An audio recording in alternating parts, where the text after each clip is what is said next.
Heyo, what's up, Cactus? The Cactus. And Otto, hey man. Welcome, y'all. Yes. So, I had to attend kind of a conference thing over the weekend, and it was really boring, but it was virtual. So, I played a lot of Zomboid on the side. It was all like crafting stuff, like safe stuff. But some time did pass since the last time I streamed. We have come into approaching mid February. It didn't rain for like 3 weeks straight. Like, there were two snowstorms, like two major snowstorms um, this winter, and very little rain. It was rough. We never like ran out of water, but it was something of note. It was remarkable that there was so little rain. But the last time I played, it actually rained. Like, there was a good rain. And the weather forecast said rain with a chance of snow rather than snow with a chance of rain. So I feel like things are changing. The temperature's a little bit higher, but yeah, the weather could still turn bad. Who knows? We'll check the weather report and then make a decision on what to do today. But how's everyone been doing? It's been a good week for me so far. Today was Taco Tuesday. You can't really go wrong on Taco Tuesday. Like, it really has to be a catastrophe to ruin Taco Tuesday.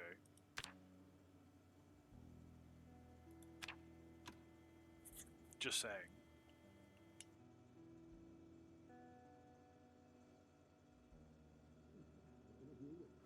Alright, let's see what we got. Okay, we have a blackout apparently. Lol.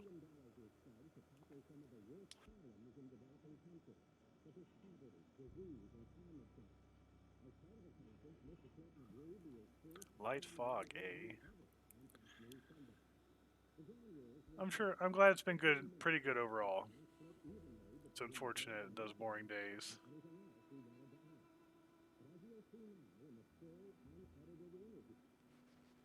Oh, sorry about that. Sounds like you had a big up and a big down. Oof.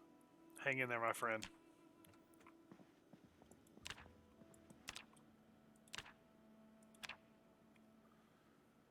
English is just absolute train wreck of a language. And it's the only one I speak even halfway decently. Not a good situation.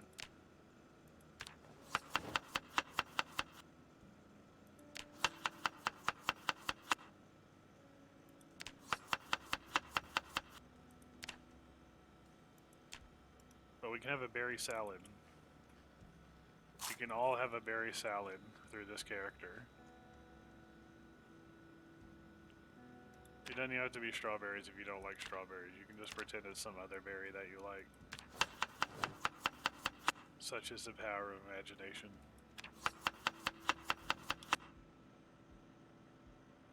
Yes, vicariously, exactly. Good. I too like strawberries. I think this is a fine way to start a morning. And it also gives us a little cooking. That's another thing I need to mention. Um, while I was playing off stream, I did manage to get another level of cooking, 6 in cooking. So we're one level away from having a level of cooking that lets us cook with rotten food. And I meant to wait, but I accidentally got another level sprinting too, just running around like a jackass.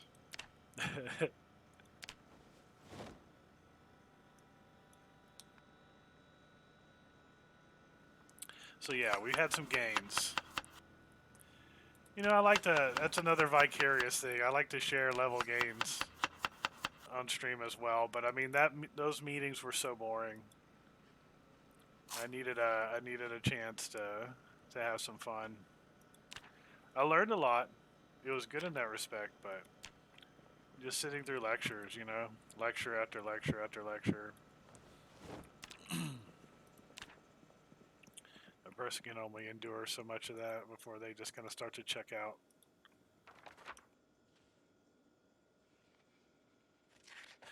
But yeah, it was fun, and I'll show you some other things that I did while I was messing around. Because again, it was mostly building stuff. My character needed to eat, and running around just made things convenient. But mostly what I did is I installed plumbing on the second floor. I have a working sink on this floor, and it almost filled up from the rainstorm that happened. And also a working shower and another sink in here. Clean water taps. And a final one up here.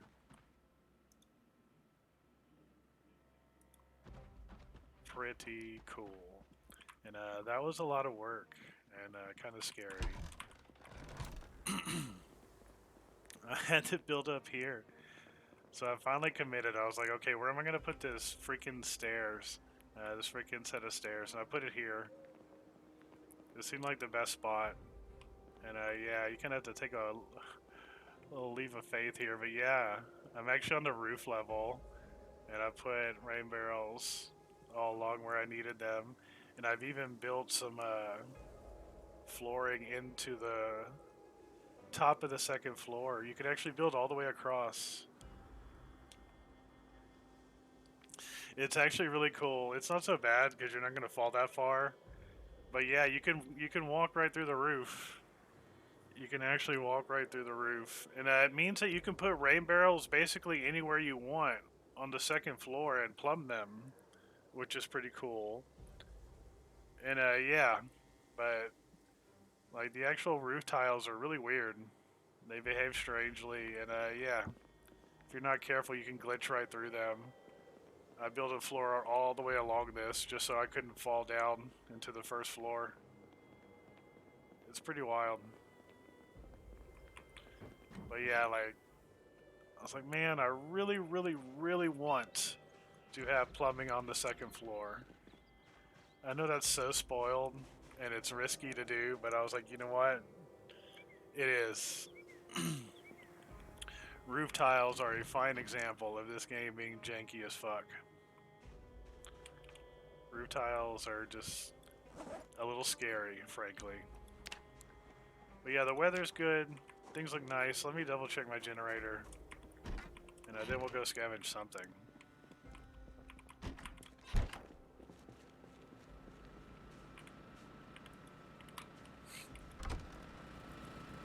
Oh, we are so good. Let's go.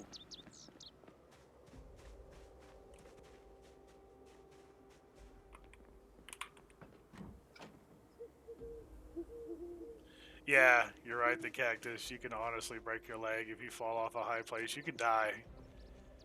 If you have a heavy load, like if you're already carrying a bunch of stuff and you fall far, you can straight up die.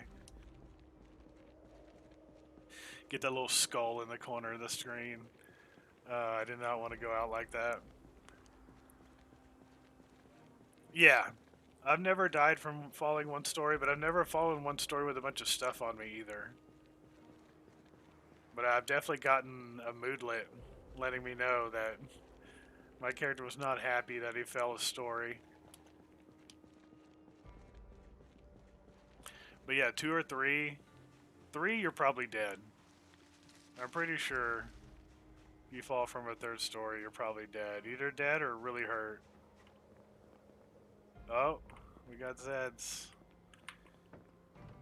We have visitors to the neighborhood.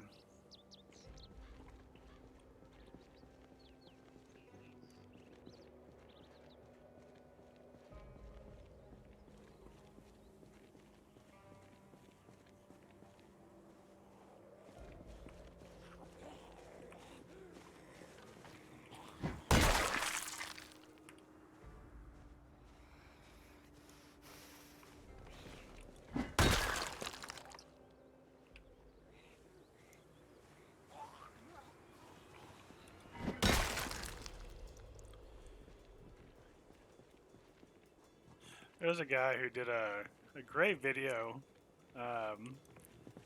tutorial on this game, and one of the things I really liked about it was that he referenced one of my favorite Sun Tzu quotes. It was so, oh shit, I one-shotted that thing. And the quote was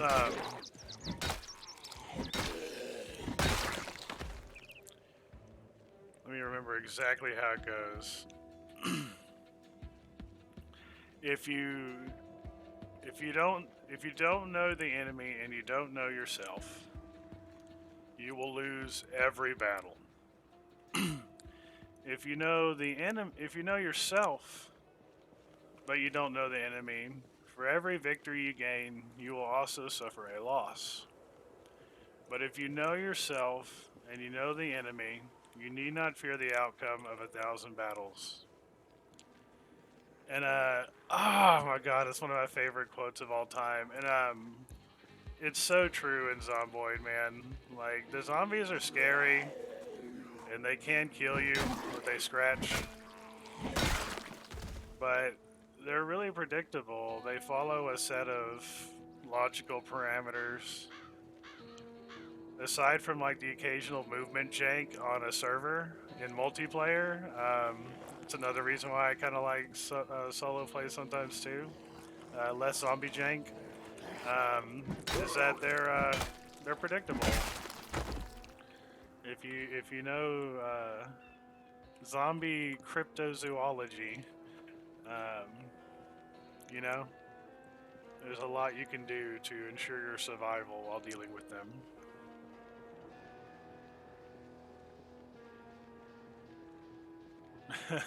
Before we ate ourselves. Oh my gosh. That sounds brutal. Oh, look at this guy. Just loafing about. Look at you. Look at you. Just vibing out. If you weren't a zombie, I'd just leave you be. Do you have a hunting knife? You know what, I'm just a sucker for hunting knives. I don't know what to say. That's so funny, that's a doctor one. I think I'm gonna take his medical stuff. Again, we have cosplay dreams. We do have cosplay dreams. We just need the coat.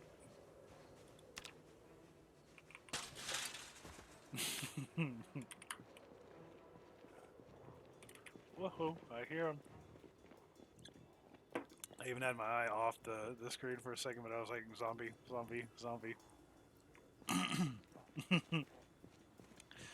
Narby zomb. Come here, you.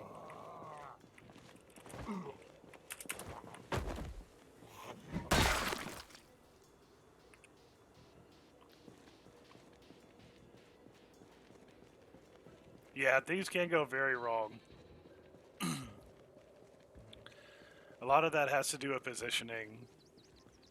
Positioning is where things go super scary, even if you're really good at killing zombies.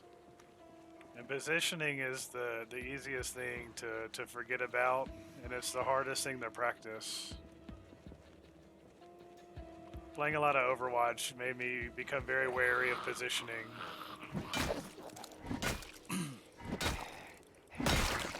Because it took me 1,000 L's before I realized that so much of that game is just where you're standing and how you choose to move.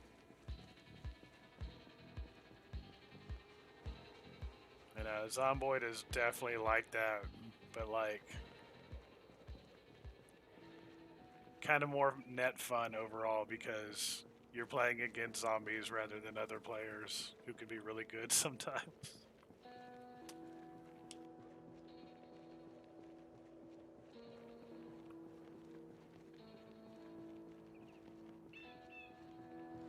Yes, the Overwatch trauma has snuck into all aspects of my life. I'm glad you're shooting from the hip on that one because it really is just pretty to the point. I still have to ask myself how angry I want to be before I log into that game. Dude, my character's starting to kill zombies in just a lot fewer hits, and that's really great. I really like that. Between his higher skill and his higher strength, like, it's just not taking as many hits as often, and that is great.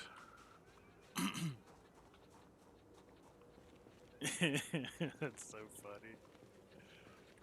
It do be like that though. Like, I can't help but compare every game to Overwatch and like the emotional impact it has on me.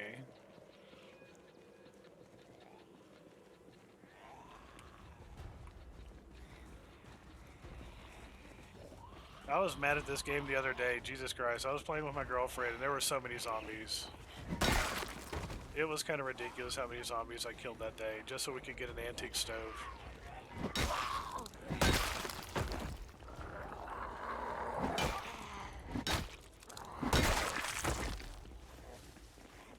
We got it, but like I literally killed over 100 zombies.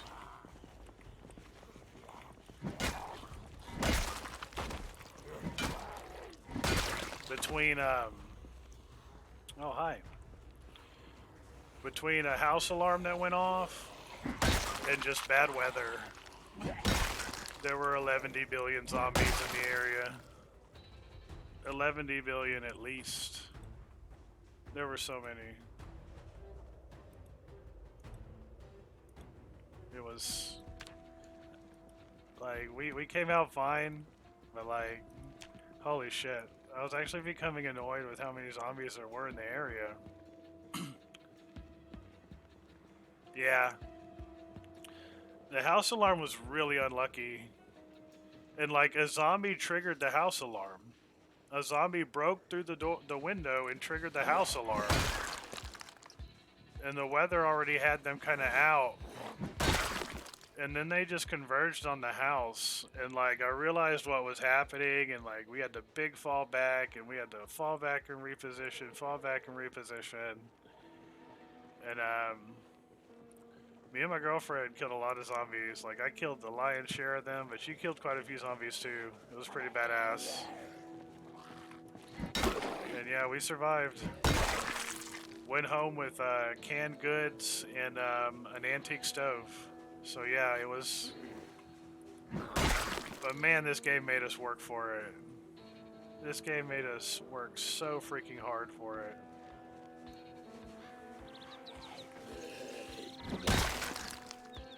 Like, it's kind of distinct to this game, that feeling of anxiety that comes when you can't complete a task because the zombies are just on your groin. Like, it is so, like, ugh. It's a good challenge, though. Keeps me coming back. Oh, wow, no kidding? I did not know that. That there were signal issues there. Oh, wow.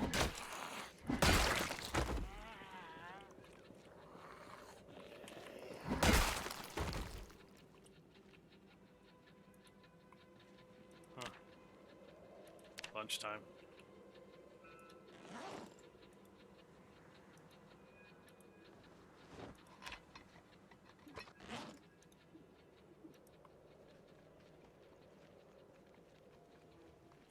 Nom nom nom.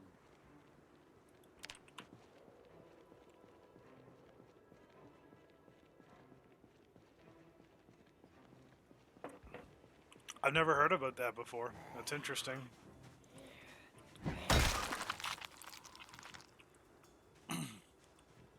There are a lot of tall buildings in Louisville, but like, I don't know. I've never been outside of Muldra, so that's something I've not experienced yet. But I'll definitely think about you when it happens. I'll be like, I remember when Otto mentioned this. Yeah, sorry I smacked my mic. I was just trying to reposition it. I am so graceful sometimes. So yeah, Luton territory. You know, we should probably just bite the bullet and get the trailer park done. Yes, they did. And I think they have a really good generator too. I think they have a really good engine for making them that's distinct to this game. And I think they have good testers. People who actually like care about the game and going to make it better. Oh dear. We have managed to pincer ourselves. There's some of that good positioning I was talking about.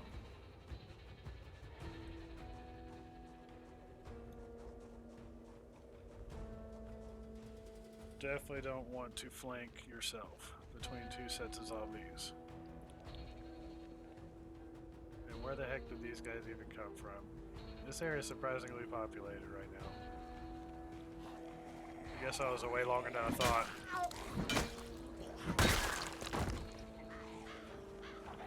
It gives you a chance to see me do some killing.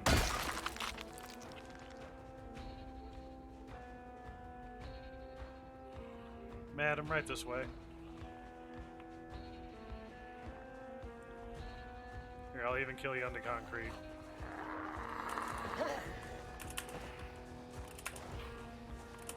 Maybe not. I got to keep my word after all. That zombie tried to make a liar of me. Right this way. We have a spot for you right here.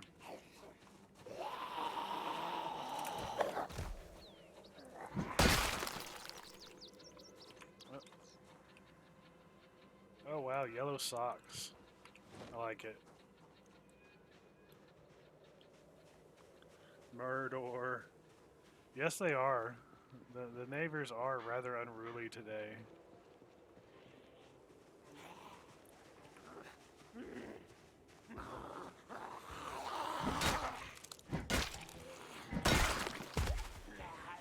But you know, it is that time in the election cycle. Oh, hello.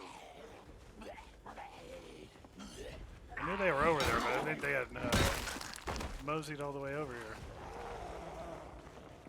Oh, hi.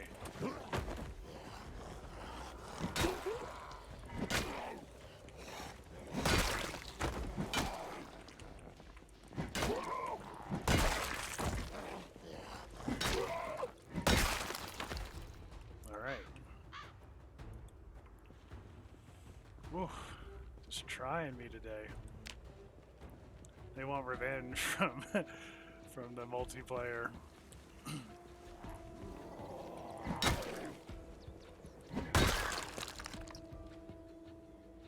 No rotten sandwich?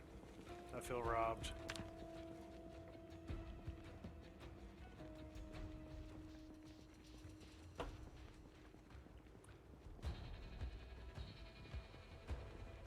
Yeah, I like that too. I do like it when they become skellies. Oh, look at you. You're the little zombie that could.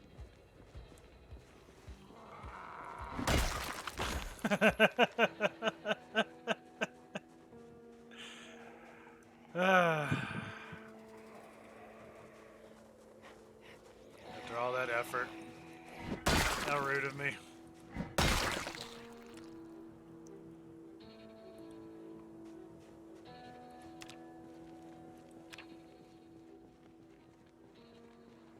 Well, look at this guy with the duffel.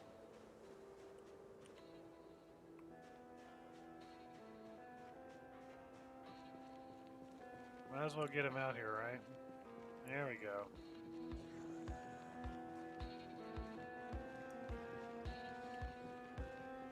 I have inconspicuous. I don't even think he saw me. Not right away. It took him a minute. At least in game. It's kind of neat the way that trait works. Yeah, fog is great. I really don't have a problem with fog.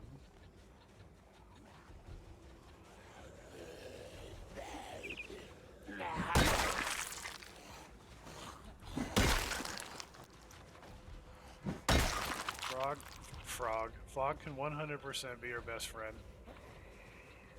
But it affects their vision too.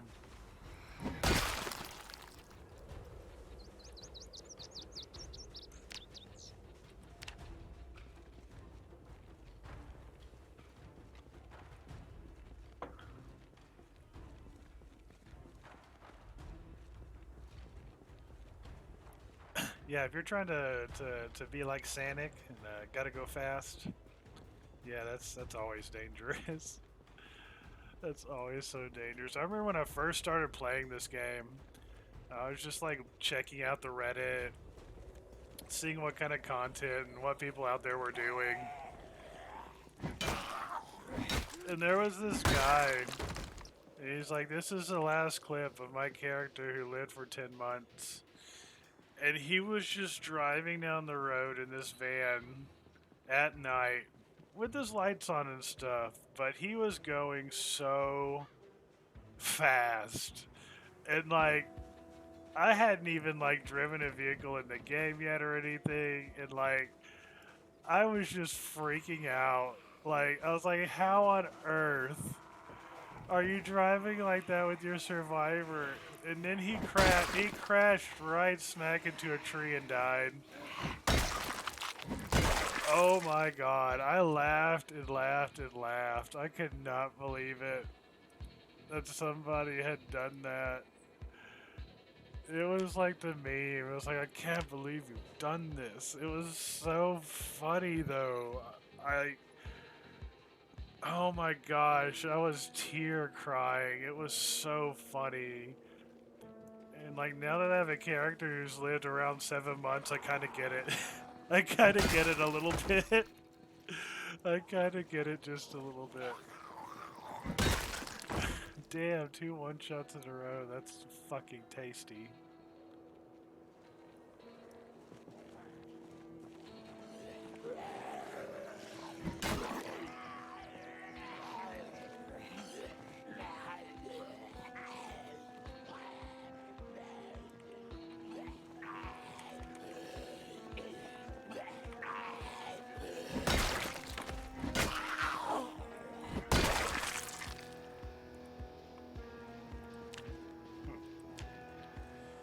Alright, where were we? I feel like I got off course a little bit. Yeah, I'd made the decision to go towards the trailer park, and now I'm going this way. It's fine. We're just going to do here today. Hello.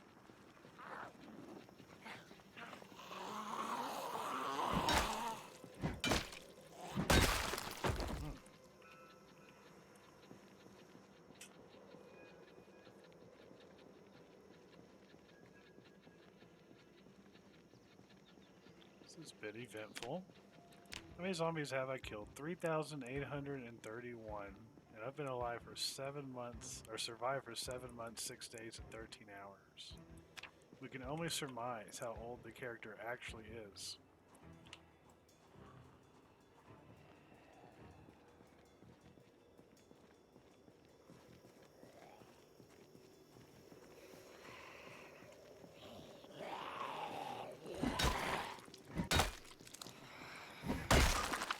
So that's just what makes it fun to speculate. You can choose all these hair colors and everything. You could be a younger person, an older person. Kind of neat, kind of thoughtful.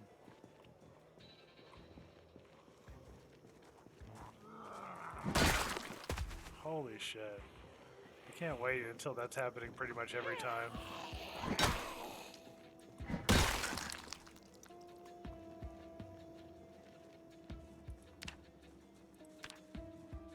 Oh, hi. Hello.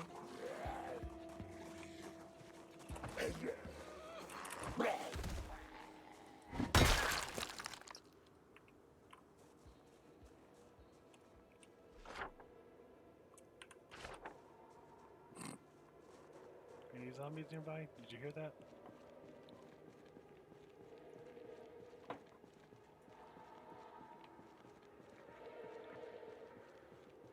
Bro, hang in there. Have fun. Appreciate you, man. And yeah, Otto, you're really good at driving in the game.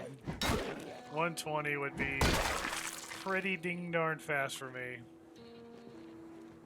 Yeah, dude, go gain some SR. I'll play with you soon. Sorry I didn't the other day. I do tend to play regularly, it's just at odd intervals. Weekends would probably be one of the better windows. But Monday and Wednesdays are good too, because I don't typically stream on those days. I try not to. Sometimes I can't help it.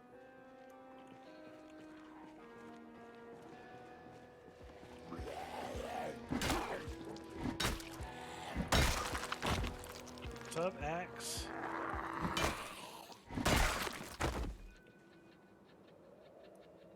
Hell yeah. I'll take a free hand axe. That just walked up to me. Sounds good. Oh yeah, this is where we gotta go through some spooky woods.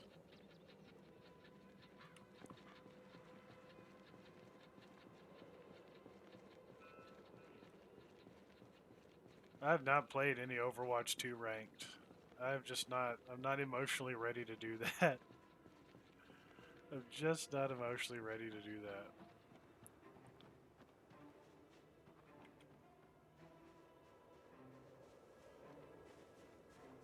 I do love Overwatch. I still love Overwatch 2. I do think it's a great game. But yeah, that game gets me more worked up than any other game ever.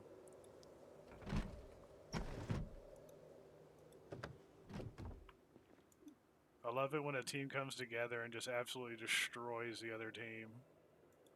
That makes me so happy, but most of the time people just like to charge in by themselves and die. That is 90% of Overwatch players at all ranks. Straight up. And because of that, it's hard to get that feeling of just total team domination. And it's sad because it's so easy to do. It's so easy to do. And sometimes you get a team that just plays together and like you just stomp. You just stomp, man. You just absolutely demoralize the other team. They're all leaving and shit. Oh my god, that's freaking awesome. But then you'll get people who just feed the entire game. And like, they'll just flame you if you try to tell them anything about it. Oh shit, another rifle. We'll take those.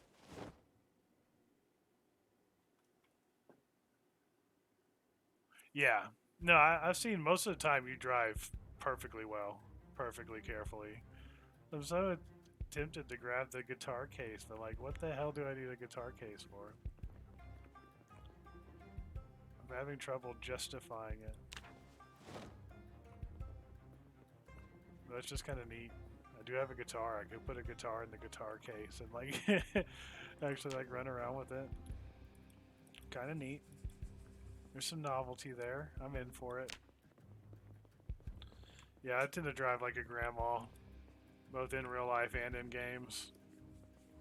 That's why racing games are kind of out of the question. You can never have too many books. You can never have too much reading material, too much literature.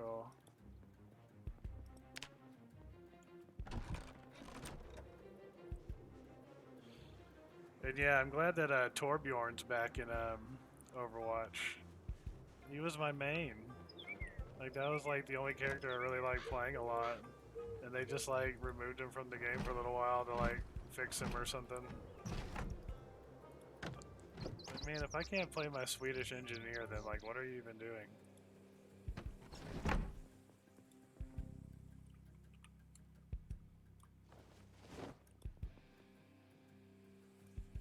We will take metal pipes. We will take scrap metal. Ooh, another box of nails, nice.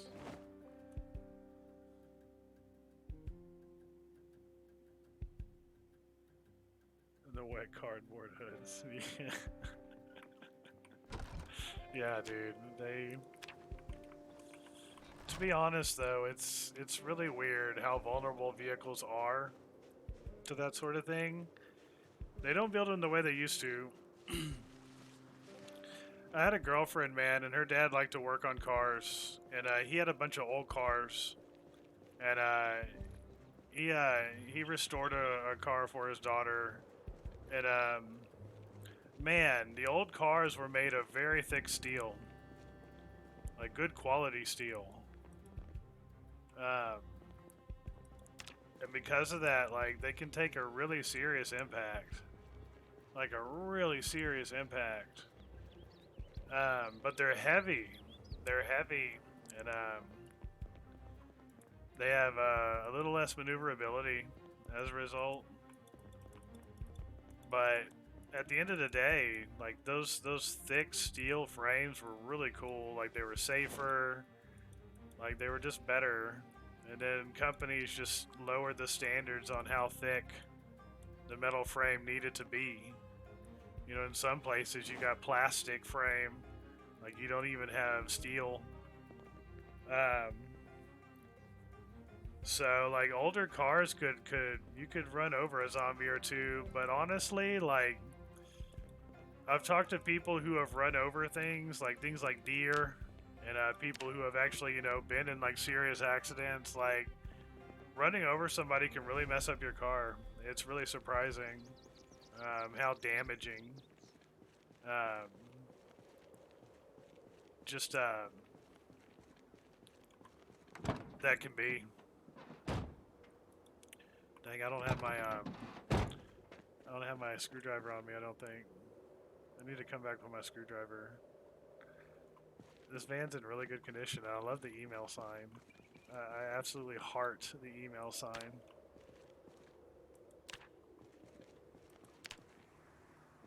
Where you at, buddy? I know you saw me. I saw you. You saw me.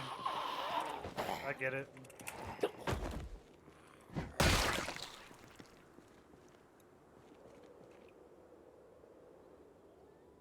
Former vet. Rest in peace.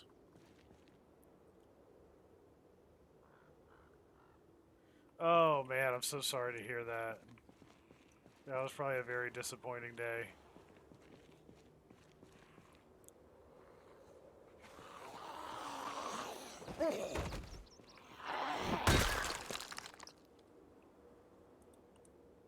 That just sounds like a very unfortunate day. Yeah, definitely. Even a dog or a wolf or something like that can do a serious number on your vehicle. It's the momentum and the weight of the vehicle. Like it damages itself.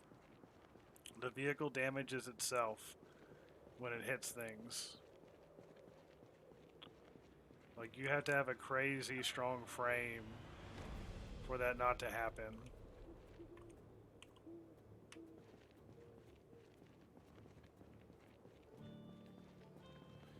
Yeah, they're getting rarer and rarer in the States too. But yeah, I can imagine in the Netherlands that there aren't that many wolves.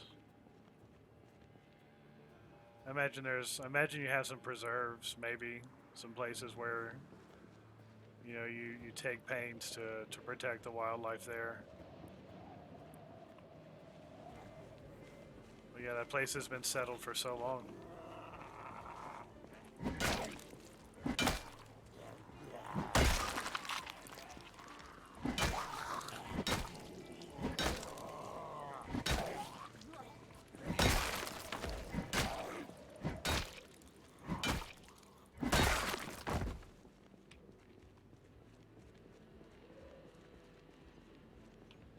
I see. Oh, that's unfortunate. Yeah, wolves are so important to ecosystems. We don't treat our wolves right either. It's really unfortunate. Some places do. Some states are better than others. That's the thing that one has to be careful of when talking about the states. Some states have better policies towards wildlife than others, but overall it's not good. It could be much better. It should be much better.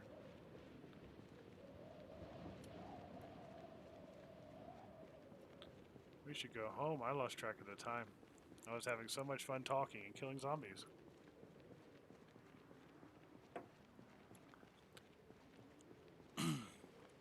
Tempted to maybe find a place nearby to sleep for the night.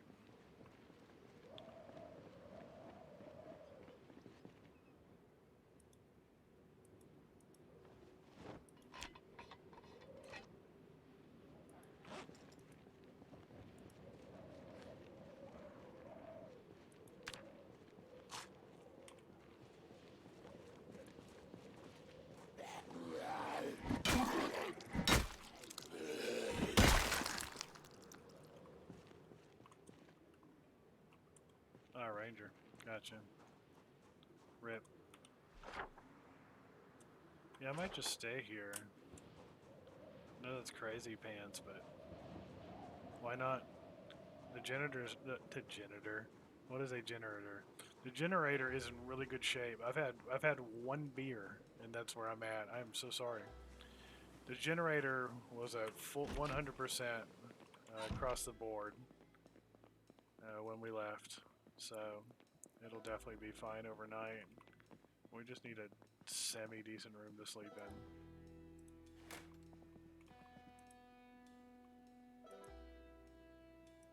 This will definitely do the job. Any reading material around here?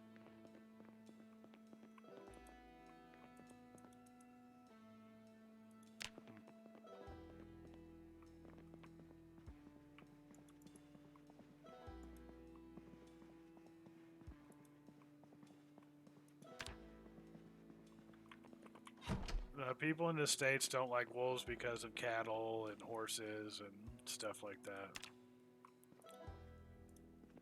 It's probably not so different in other places.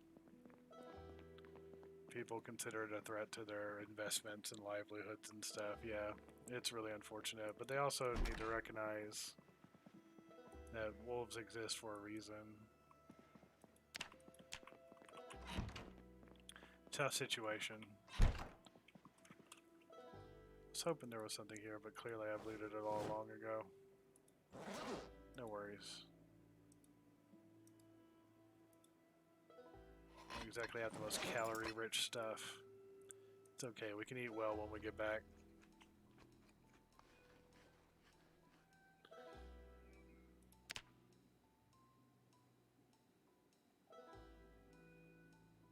Oh my gosh, that's sad. Only 3 wolves, just like a shadow of a pack. Yeah, that's unfortunate. Oh yeah, I haven't even slept yet. Dope. Yeah, let's get some sleep.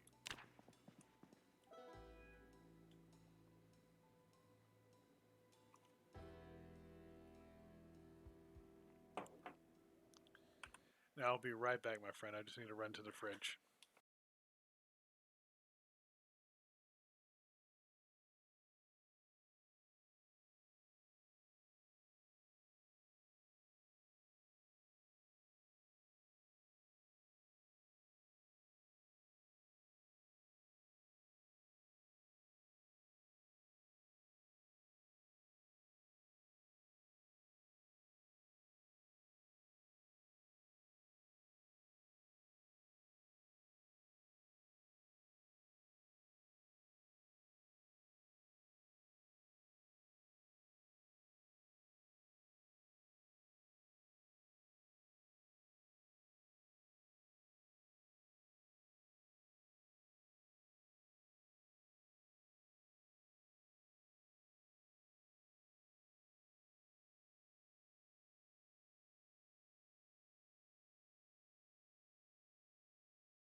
Okay. So that definitely did, that suited us fine. It's still a little early. We will tread carefully, but I definitely don't want to sit inside the entire time. It's no good. We'll get bored quickly.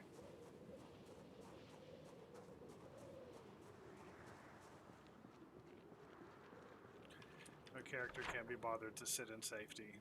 Oh no. It just won't do for our survivor.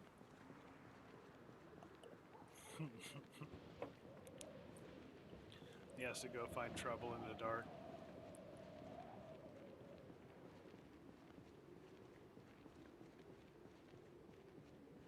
So he went here. I actually need to mark that house because there's really not anything left. It's a nice house too. I really like the way it's set up.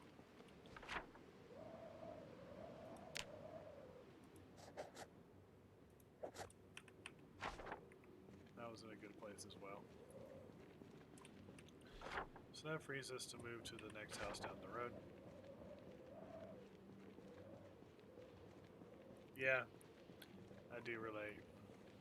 And yeah, zombie smushing, it does stimulate. It does keep the mind occupied.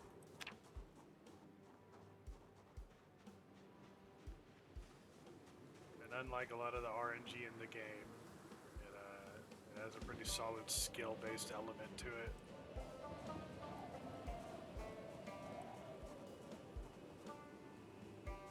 Ooh, it's dark in there. I don't think we got any Zeds though. Doesn't look like Zeds. I guess we'll know pretty quick when we step inside. Sure we don't have any Zeds like around the house. That can be a factor sometimes too.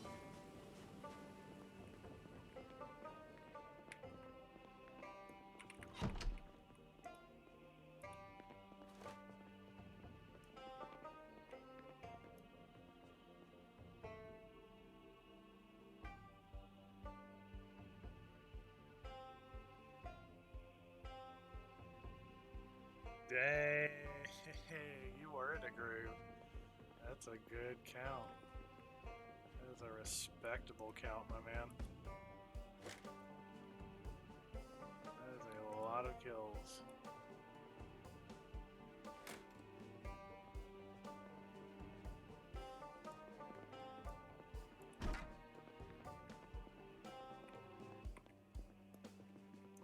Excuse me. I like those pull down blinds. I don't know what it is. It's just something about their aesthetic.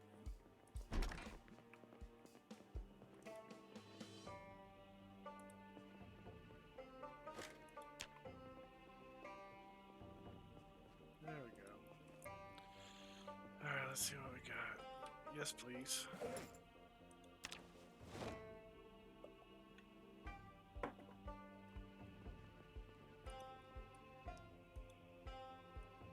Lard. Lard is good. Lard helps us gain weight.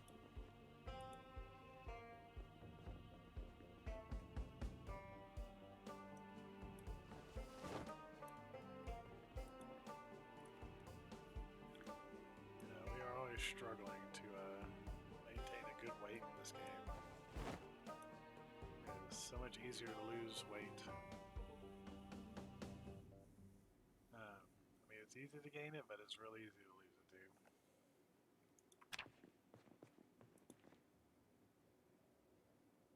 Let's see, I've read all of this. We've read pretty much everything, but there are some things we have not discovered yet. We've been lucky, but not found it all. Which is interesting because my girlfriend and I have played on multiplayer. And we found pretty much every skill manual. I think we have, in fact, found every skill manual. None of us took lucky. Like, no traits like that. Yeah. It's kind of interesting. So I feel like certain kinds of loot are luck-based, but maybe skill-based is more RNG. I don't know. It's hard to say.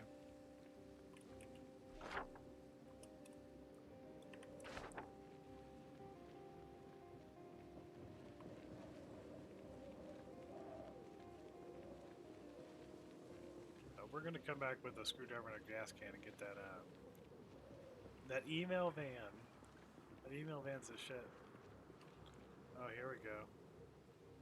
Apparently this is where the party is currently happening. We're going to eat some spaghetti bolognas. We are going to wait patiently for more light. Because it's coming.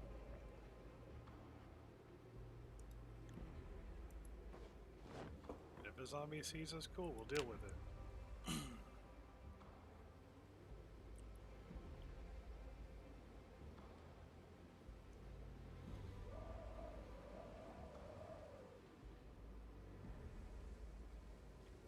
It does. Yeah, not having to really like actually sleep, like not having to actually like deal with the fact that your stamina regen suffers. as you get more tired throughout the day. But yeah, like you get to just rest and chill and just keep playing until you guys are done playing. And yeah, it's a lot of fun like that. You don't actually have to like deal with that. I mean, you can set up a server like that, but why?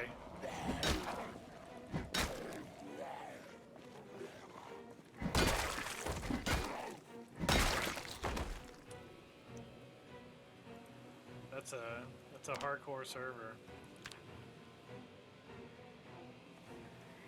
My girlfriend and I have it set up to where we can sleep if we want to,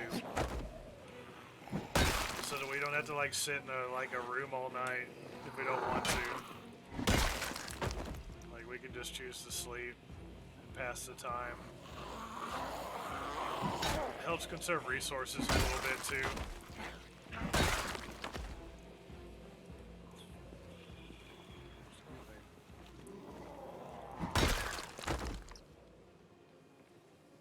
Yeah, stamina management when dealing with like a bunch of zombies and trying to get somewhere and accomplish a task, like all of those things together. Yeah, it's a skill. It's a skill unto itself. Resource management. It's one of those things that gets overlooked a lot. I mean, you can be great at combat, but it's a bunch of other stuff that gets you killed in this game usually.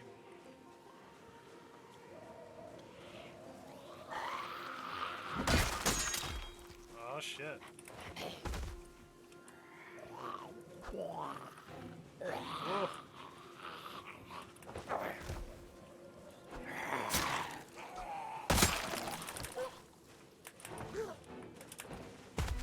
You think I won't go Rambo on you? Please. Please. You have no idea who you're fucking with.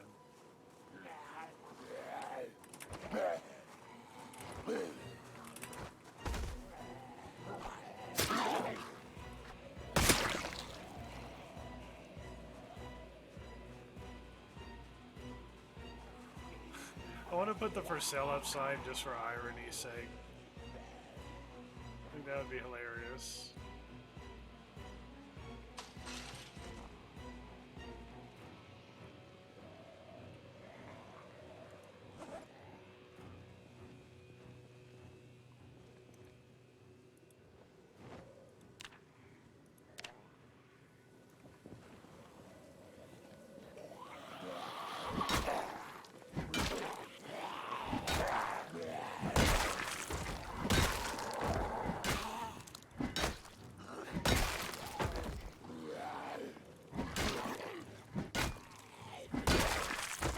Ooh. Yeah, exactly. That's the thing. That is definitely a thing. That is just 110% true, man. It's like, we gotta get back to the base. Why? I need to be.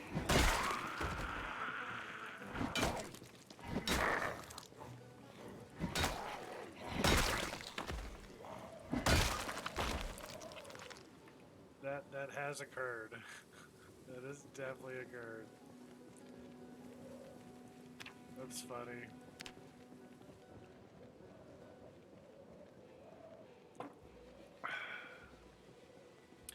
Makes me wish I was better at my knife skill, man. Still trying to practice my long blunt and get my maintenance up. We were doing a trip from Rosewood to Louisville one last time. Friend was like, I gotta let out the dog real quick. I'll be safe, right? Maybe? Yeah, I can't guarantee that, my friend. Sorry, clinching dude. No guarantees.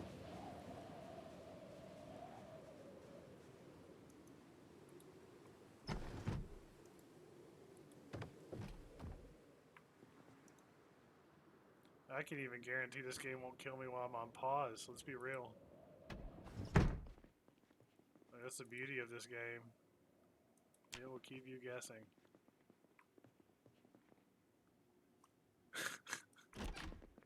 Honestly, man.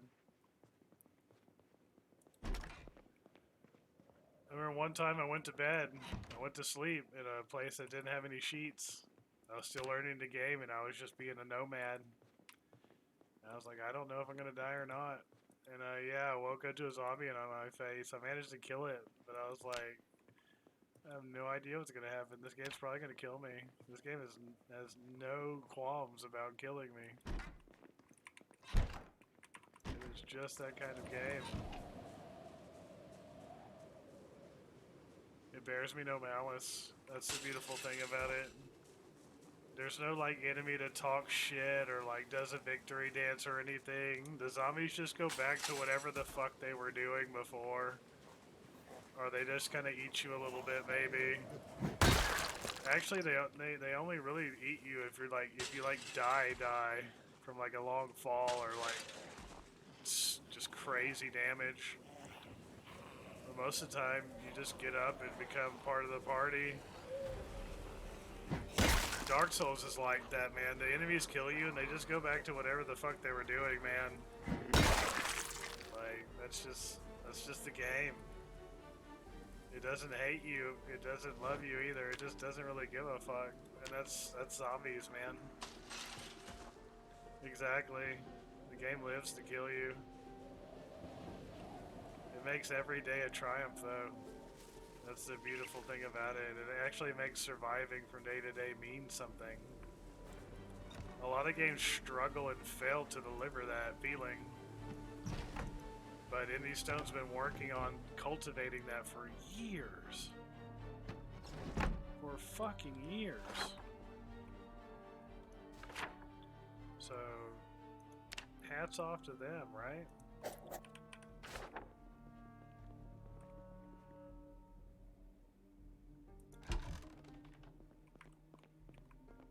Never been in this house, I don't think.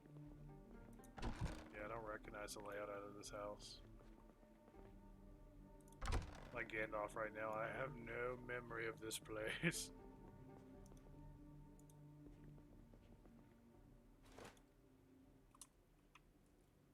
No memory of this place. Nice. We will take more jars and lids. Yes, please. Thank you. It's a little too late for this season, but maybe next winter I can actually can food. Can you imagine actually having canned food throughout the winter? I can't. Because this game has never made it possible before. You have to live a long time to be able to do that crap.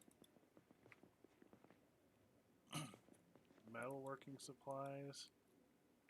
Generator. This house is fat. This guy was ready. It's a shame he died. At least that's my guess. Either that or he booked it. But it'd be a shame to put all this together and then split.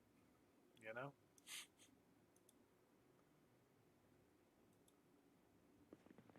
I guess we'll never know.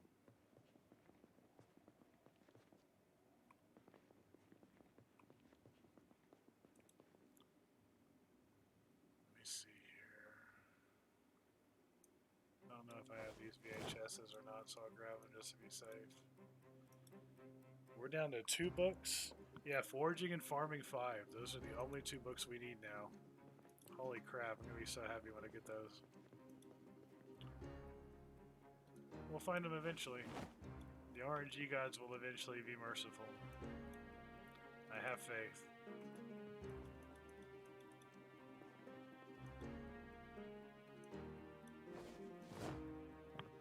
One can of canned corn. Yeah, exactly. Exactly, dude. I have played a few survival games where I'm just like, okay, I'm all set up now. Nothing can touch me. Like, ho hum. That was Skyrim. Like, oh my god, that was so many games. That was every Elder Scrolls game. That was absolutely every Elder Scrolls game. And I've played them all except for the online ones. Not interested in Elder Scrolls Online.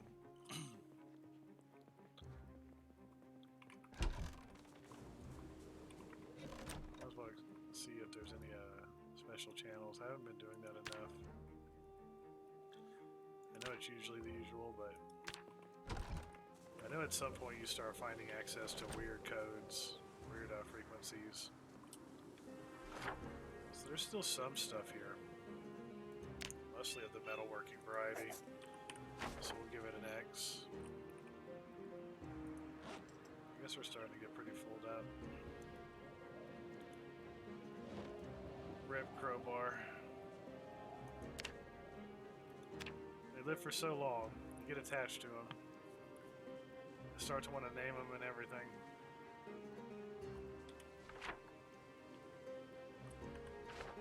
We already got zombies outside the church. My goodness.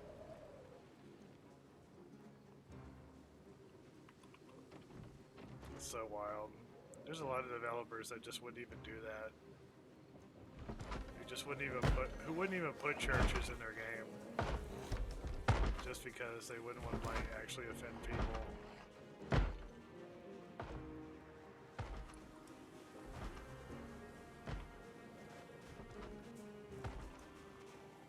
Where are you? One of the beret zombies. Think you're so classy. A rotting corpse with fancy headwear. Typical. Just typical. Anyway. Oh, hi. You can just stay where you are. Oh, wow. Okay, there's... We do not want to go in there. Not right now. Oh boy, we do not want to go in there right now. There is a bunch of sports enthusiasts in there. We will leave the sports enthusiasts to smashing down that door. Okay, they're done. They're all done. I love the sports team event. It's great.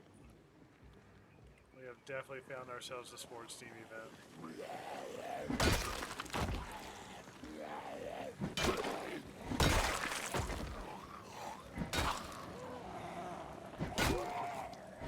Just imagine being from Kentucky and playing this game. Like, that's a case study. I'd like to know what people from Kentucky think of this game. West Point map, neat. There's a nice cowboy hat. You know, I've always had a soft spot for cowboy hats, I'm not gonna lie.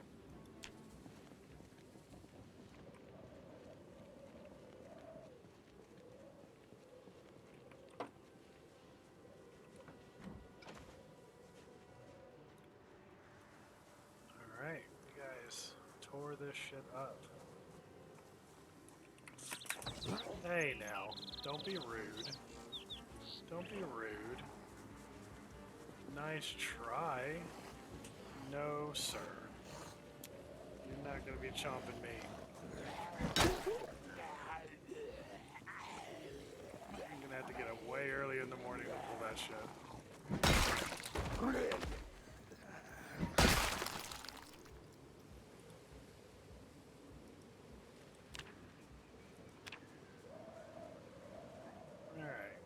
Anybody else in the house? Yes. Yes, there is.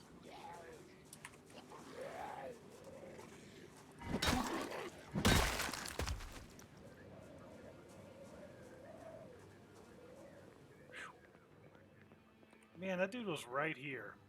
My man was right here. And he was like, "Wah." Like, holy shit. Can you imagine that? How to get those frequencies? Yeah, dude. Some of them, I one time when I was playing, and sorry it took me so long to see that, one time I was playing and I found a tactical walkie-talkie on a zombie. I found a tactical walkie-talkie and it had an unknown frequency on it. So that's one playthrough. That was one playthrough where I found that stuff. So you can find that sort of thing, and I imagine you'll eventually see that sort of thing in Louisville. Because there is supposed to be the exclusion zone and all that military stuff, so I bet if you look around that area, you'll eventually find something like that. That'd be my guess. bottle disinfectant. Nice. That's one of those things that you simply cannot have too much of. We are apparently full. Nice. Gotcha. Sure thing, man. No rush. Do what you gotta do. I understand.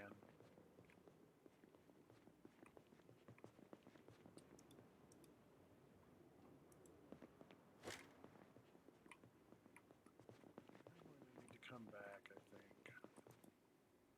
Because we really do just have a full load here. Well, we made some progress. It's good.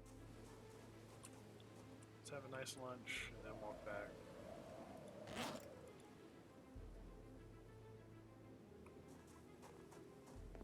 Where's the kitchen?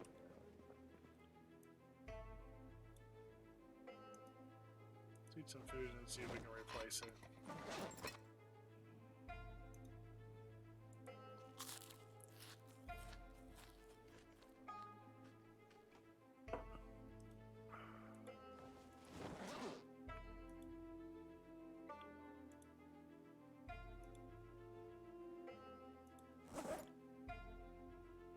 The tuna. Always a good decision.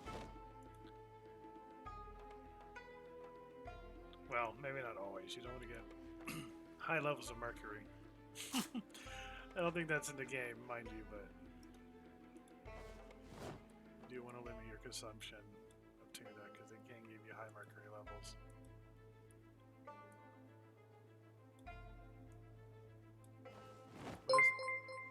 Hey, Karma KJ16, thank you for the follow. Much appreciated. Welcome to the stream. We are surviving in Project Zomboid. Like the Bee Gees, we are staying alive.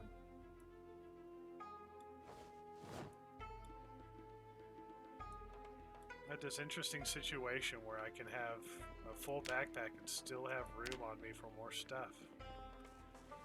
That's kind of nice. And an incentive to get more strength. Hey, just chilling. Just killing some zombies. Having a good day of it. Hanging out with my man Otto. How have you been?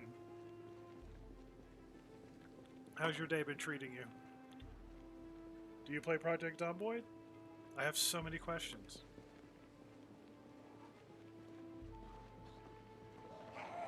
Oh, hi. Hey, zombies. It's good to see you.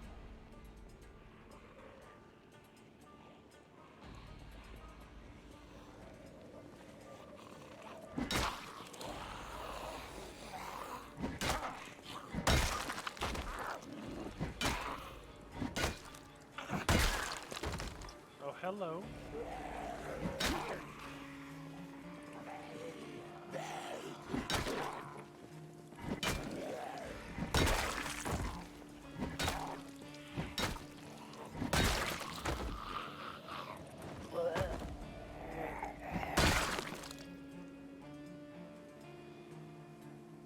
Glad to hear it. I'm glad to hear it. I'm glad you're having a good of it. Excuse me. But yeah, it's been a good adventure here with this character. It's been a good stream so far. It's been a good day overall, you know? Just layers of good. Layers of good. And now I've got a new follow. Like that just makes things even better. Much appreciated. So yeah, this character's been alive for about 7 months. We've done quite a lot with him. Lots of adventures. We're hopefully going to keep him going. We just had a super close call. Like, I think I want to go back and highlight that. A zombie almost bit me, but I had great reflexes. I'm not afraid to brag about those reflexes because, man, that happened quickly. Sure, what's going on? What's your question?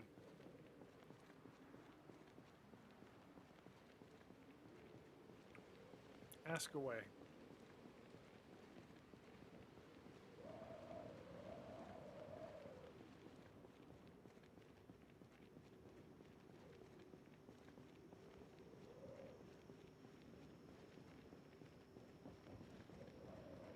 Hey, what's up, Ed Crew? Good to see you.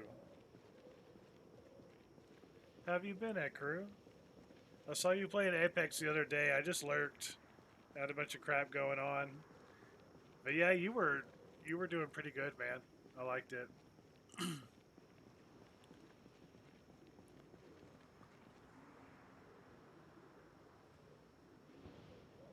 I've got a no soliciting sign in my chat, my man. I've got a no soliciting on my stream, so you can go ahead and say no that I'm saying no. Sorry. Yeah, no soliciting, man. I'm good. I appreciate the follow, but yeah, you're wasting your time, and you really should have seen the no soliciting from the start. Take care, though. And by the way, this is a terrible way to advertise.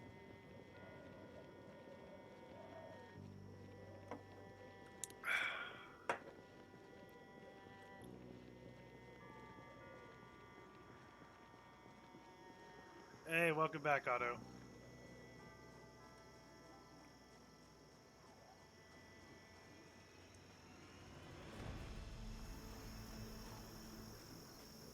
Sure thing. Take care.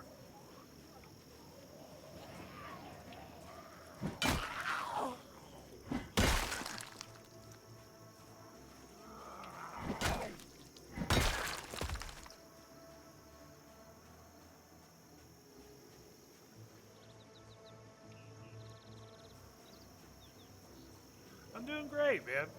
Things are good. I've been playing this zombie game a lot. I still play Overwatch, and I still want to play Overwatch with you. We've got another person who's interested. It would be fun to play. But yeah, I've been playing a lot of Project Zomboid, man. I don't know what it is about this game, but it's kind of fun. It's really easy to die, and it's hard to stay alive. And this character's been alive for almost 7 months, so he's doing really good.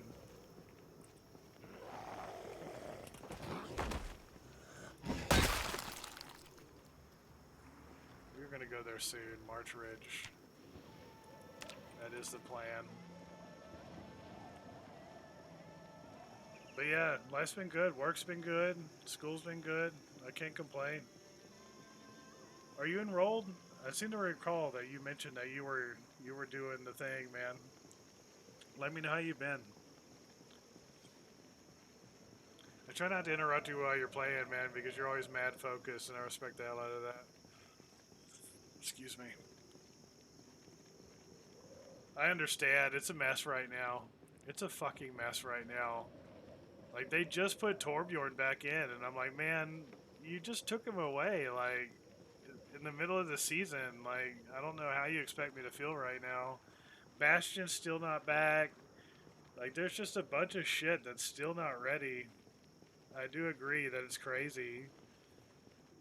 They had so much time to get that game ready too, and it's still just crazy right now. It's still fun to play, but it still feels just really weird.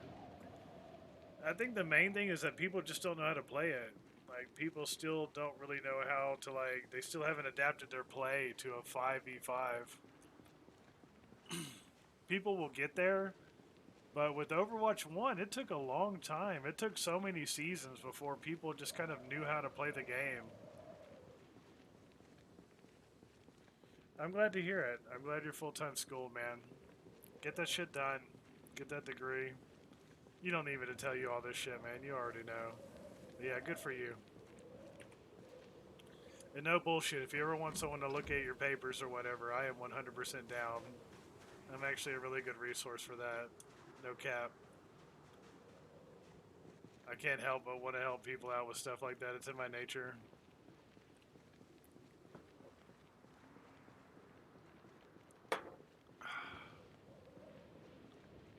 But yeah, man, this is my neighborhood. It's overgrown because people haven't lived here. The power hasn't been on in months. I actually built this shit at Group. Let me show you. I built these gates. Like, I built these overlooks. All this stuff is player made to fucking keep zombies out. Absolutely, man. Comes from the heart.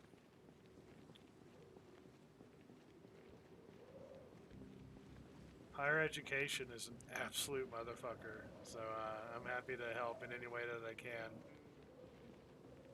It's crazy how stacked the odds are for a lot of students, man. It's bullshit.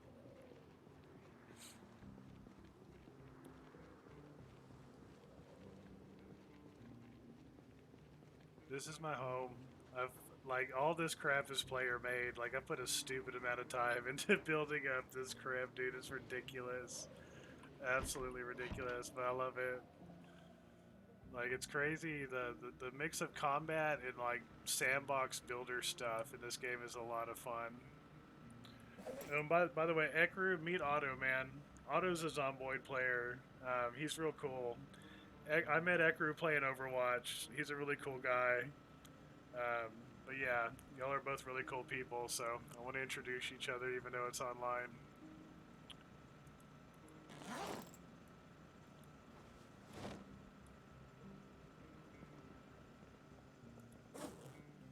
See, I got a bunch of crap.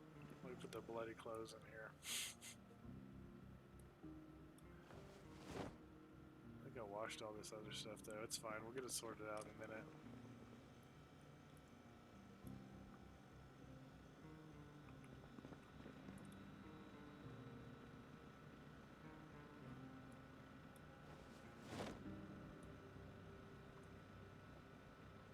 Nice.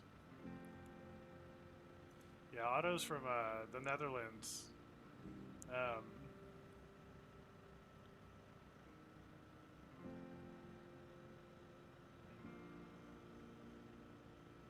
You also stream what you play.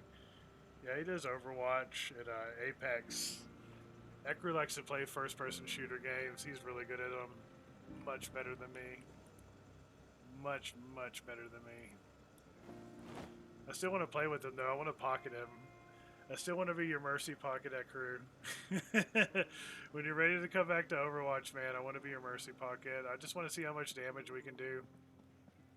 I'm a pretty good mercy.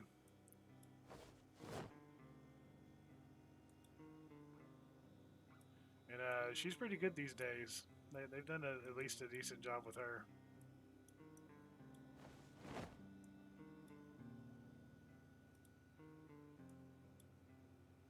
So I gotta put away my loot. We go out to scavenge. We explore houses and stuff, and ultimately we find lots of loot. We bring it back to the base.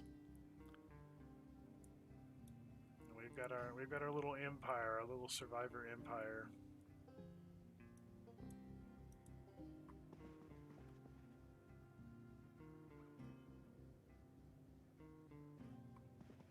Yeah, Ekru definitely streams. That's how I met Ekru. Was I showed up to one of his streams. That is 100% how I met Ekru. Freaking pandemic at home with no work. I was scoping different Overwatch channels, seeing what was up. I liked the vibe in Ekru's channel. He was real chill. But at the same time, he kept it real. Like, he wasn't afraid to tell somebody when they were playing like a freaking buffoon, man. And I was like, that's awesome. He's not one of those guys who, like, pretends to be nice when really he's, like, really annoyed with the person. Like, you won't talk like a bunch of shit, but you'll just tell somebody, man, like, you're not playing that good. Dude, that's freaking awesome. Like, I really like that. People will act like that's just so mean, and I'm like, dude, we're in a multiplayer game, dude. Like, where we're relying on each other to perform. Like, if you're playing like a person, like if you're playing at a skill level that you know you can do better at, then what's going on here, man? Like, let's talk about it. That shit was always great, and they never responded well. Like, they always lose their minds anytime you ever try to call them out for anything. If you ever try to bring any meaningful criticism at all, like, they just completely shut down. This shit's ridiculous. But it's also really entertaining. It's also really entertaining. People are just absolute clowns in Overwatch. I don't know what it is. And in every elo too, like, people like are just putting on the clown makeup at every single elo. Top 500, man, people are still just clowning so hard. I've never seen anything quite like it in any other game. That's just the truth of it.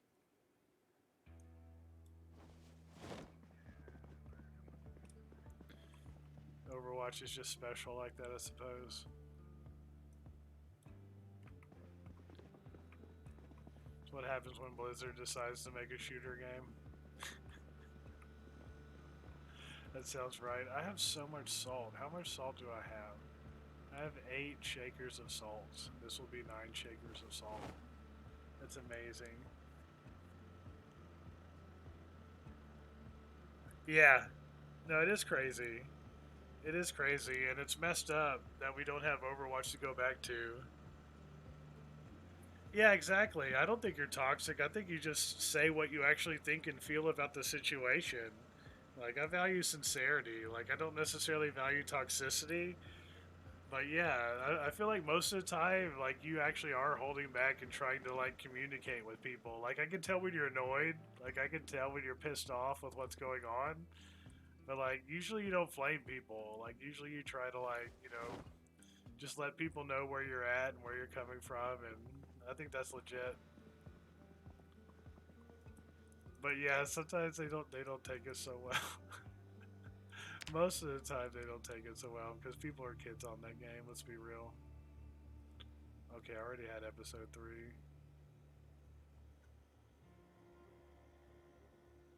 Let's see here, the mega department. Do I have season 3? I don't actually. Nice. Oh, I thought it did. I thought it didn't. Okay, it's all season 3. My bad. Okay, those are both reruns. Throw those away then. We don't need them.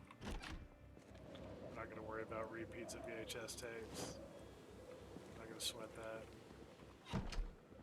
But do we have a copy of Constant Worship Volume 2? That's important. We do. Okay, we do. We're good there.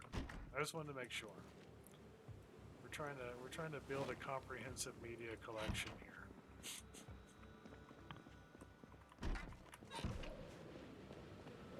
But no, it was good shit in Apex the other day, man. You were getting freaking, like, you have good aim. You're getting mad headshots. Your teams just weren't carrying the same level of weight. It's not so different from Overwatch in that respect. Like, if your teammates had been pulling that same kind of action, you would have won easy. Super easy. Yep, they did know that. You are 100% right about that. No, Overwatch 1 should have been there to fall back on until they made changes and did better. But they just forced everybody into Overwatch 2, and nobody likes to be forced into stuff, man. And people know when they've been forced into stuff. People always know when they're being taken for a ride sooner or later. People resent that stuff. As they should. As they totally should.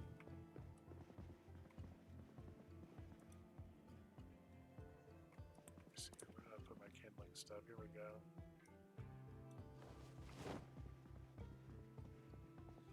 Ah, this beautiful home. This really is something. Oh, wait a minute. Oh yeah, those are bloody. Those are bloody dirty socks. Let's actually wash those. We finally had some rain, so we can actually afford to do that.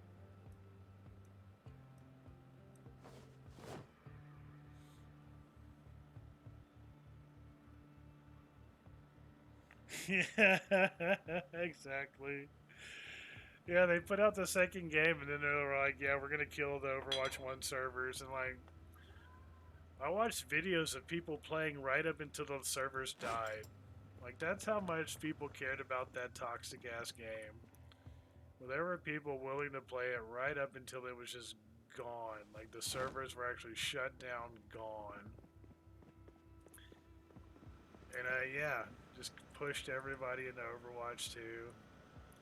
And it's not even a complete game. Like, it's still not like a complete, like, polished game. Like, I don't even know what AAA company means anymore. I don't know what that phrase means. I feel like that phrase has absolutely no meaning whatsoever. Hey, Saber. My cat says hello, everybody. Like, Indie Stone was a team of like 4 dudes, and they made this game, and it's fucking amazing. And they've been working on it for over 10 years, or for almost 10 years. They've been working on it for almost 10 years. And they have spent the time and talked to their players and like made improvements and have just steadily worked on this shit until it is becoming a badass game. And like they're making money, and that's awesome. Like companies need money to operate, but money should be a means to an end. And companies should only make money when their ends are good. Like straight up. Like we should only be giving money to we should only be giving money and playership to games that are good and to companies that make good games. And Blizzard used to make great games. Blizzard used to make the best games, but Blizzard lost its fucking way, man. Blizzard had shitty leadership for so long. Yeah, exactly. And then Jeff left. Probably because he heard that they were going to do away with Overwatch 1, and he was probably like, okay, that's the game I made. That's the game I worked on. And there's still like recordings of him talking about when he thought there was going to be an Overwatch 1 and an Overwatch 2. Like he talked about how time would be managed between the two games existing concurrently. And clearly, like at some point, they probably said, you know, hey, we just want to pull the plug on Overwatch 1 because then they'll have to play the other game and they'll have to spend money in the other game. And that's what we want. We want them to spend money in the game. And yeah, if I were Kaplan, I would have left after that. I would have been like, man, that's really not the direction I want to take this game. But, you know, Blizzard's a major company, and if they want to do that, they can do that. But, you know, good luck. I'm going to go work at some other company now. And yeah, that's so unfortunate. That's so unfortunate. But shit happens, and you know, who knows? Only time will tell. I think eventually it'll be a better game. If there's one thing that companies are good at, it's you know deciding, oh shit, we're not making any money. We better do something fast. And I think that's part of their problem is that you know they're just moving way too quickly. But now there's really nowhere else for them to move. Like they've been forced to remove characters, forced to do all sorts of wild stuff. So I think at this point they're just going to take the time to try to make the game better. Personally, I think more and more they should have focused on balancing the game without roll queue, without roll select. I think they should have focused on balancing the game without needing to force people into certain roles. But I don't know. I guess they decided at some point that, um, you know, it was just going to be easier with roll select. But I'm not so sure anymore. I think it would have been easier to balance the game if they had just let people pick whatever they had wanted. Um, I think roll select in a lot of ways limited what metas could look like, what the final game could look like. I think they were a little short sighted in deciding to do it that way. And yeah, at the end of the day, they're just trying to make as much money as possible. They're not really worried about making the best game possible. And with a game like Overwatch, that's always going to show through. That's always going to show through. And you know, what can you say? Because what's really weird about it is that Blizzard could be making way more money off that game. Blizzard could be making crazy way more money off that game. In my opinion, Ekru, and sorry to make you sit in on an Overwatch conversation, Otto, but in my opinion, Ekru, the game really lost its way when it decided to focus more on top 500 than on a community experience. Like, how are you going to only focus on the 1% of top players when, like, it's the other 99% who are buying loot boxes and skins and, like, participating in promotional events that, you know, generate in revenue? That shit's really confusing. Like, I guess they thought that Overwatch competitive was just going to be so much bigger than it actually was. Like, you know, there are other games like that, and they didn't focus so much on the biggest player, on the best player base. They focused on, you know, creating community centered stuff like guilds and teams and, like, you know, setting it up to where you can meet people and network and get better at the game. But at some point early on in Overwatch's development, they were like, no, we are going to focus on the tournament level. Like, that's where the money's going to be. That's where our actual revenue is going to be. And everything else is just kind of nice. But that's how we wound up with Doomfist. That's how we wound up with Brig. That's how we wound up with Moira. Because they were trying to manipulate the competitive, like, at the highest levels. And not really thinking about how that was going to feel when other people played the game. And yeah, that's gonna lead to big problems. Yeah, that's gonna lead to huge problems. So of course things ultimately blew up. Of course the community became toxic. Like, of course. Like, you have to actually factor in, like, you can talk about the, and they loved saying that back in the day. Blizzard loved saying that about Overwatch. We have the numbers. They said that more than once in interviews and in their presentations. We have the numbers. But they never really asked themselves, how do people feel? How do the everyday people feel who actually spend money on the game feel when they're playing the game? And the answer is that most of the time they're pissed off. Most of the time they're pissed off, man. So yeah, that's a big fail. They really just lost sight of who was important, who was actually giving them money. And they're still pushing Overwatch League. They've got the whole sunken cost fallacy going on right now. They're like, we've put all this money into it, we've got to keep it going. And they started the league when Overwatch 2 wasn't even out yet. That looks so bad. Like, that looks so completely unprofessional. Like, you can't both be, like, professional level and throwing out a halfway made game. Like, that's not how the world works. That's not how the competitive level works. Like, the whole point of the competitive level is that there's an element of quality. And if the game itself is not of quality, how can the competition be of quality? Like, these are just basic questions. I'm not even a business major. Like, I know fuck all about running a business, but I can pinpoint where Blizzard went wrong. That's so funny. They just need to hire me. I'll make them millions. Easily. Hire me, Blizzard. Give me a 6-figure salary, and I will make you such a return on your investment.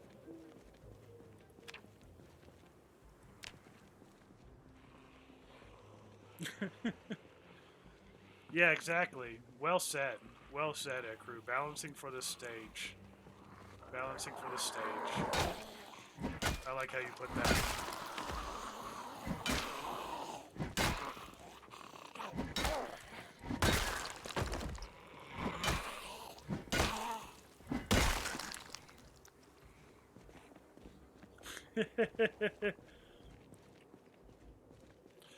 Yeah, as you can tell, we love Overwatch quite a bit. Overwatch was the first game I ever started streaming auto, for context. And when I first started streaming during the pandemic while I was unemployed, I streamed a lot of Overwatch. A lot of Overwatch. And while I was streaming Overwatch, I also watched other people stream Overwatch for ideas, to network, that sort of thing. And also to just kind of give support to streamers I liked. And I really enjoyed watching Ekru play, so that's how we met, and that's why we're ranting about Overwatch right now. because the game is still in a weird place after several years. It's both funny and sad. Right? They should call me, Otto. Blizzard should call me right now.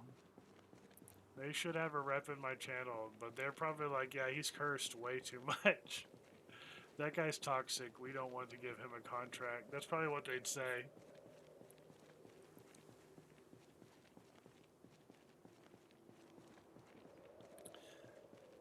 All I know about the Blizzard structure is that they are toxic as fuck, and that they have cultivated a toxic workforce for decades. For decades, and apparently whistles were blown and all sorts of crap. But it took a lot of people coming forward before anybody really did anything about it. And Bobby Kotick, the CEO, who apparently was not only a toxic motherfucker himself, but also helped other people be toxic and protected toxic people, eventually was allowed to resign. And he's still on the board. He's still on the board of executives for Blizzard, for Activision Blizzard. So he's still just behind the scenes. He's not at the forefront. He's not at the helm, but he's still on the ship. And that caused Blizzard stocks to just absolutely nosedive. And taking away the prize money for the tournament player who said free Hong Kong also caused their stocks to absolutely nosedive. Those were the two times that Blizzard really just lost money and had egg on their face. But as far as pissed off players go, Blizzard does not give a shit about that. Blizzard does not give a shit if its players are annoyed. They do not care about that. That is just not something that factors on their radar.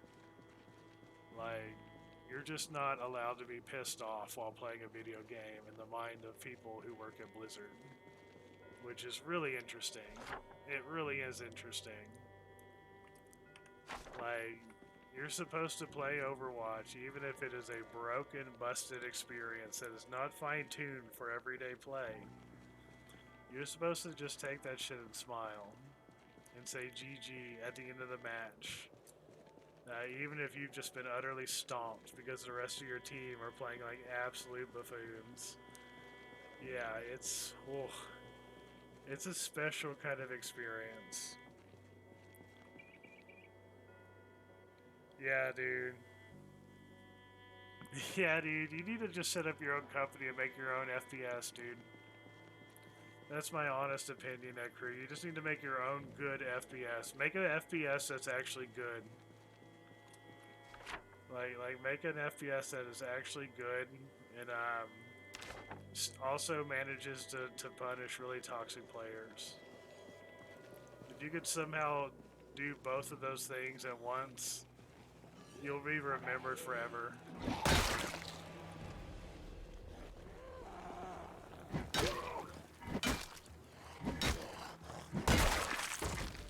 Be the guy who just like made the absolutely best FPS.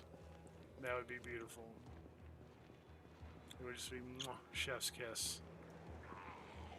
Really, Ekru went through Overwatch 1 and Overwatch 2 so he could make this game. He's like a saint. He suffered so that we could have better lives.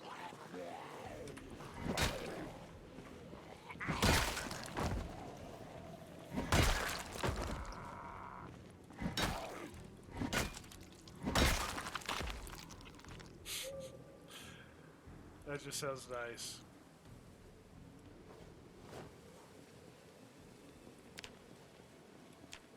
It is kind of scary fighting zombies in the dark while it's snowing. But it's also kind of a fun challenge. And yeah, we're clearly not out of winter yet. This is sure evidence that the winter is not over.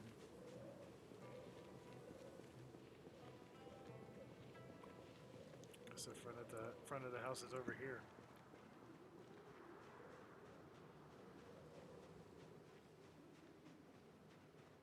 Yeah, definitely not done with the winter.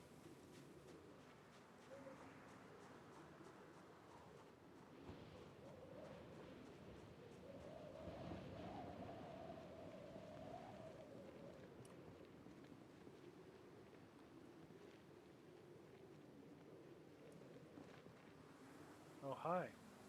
Hey, zombies. How's it going?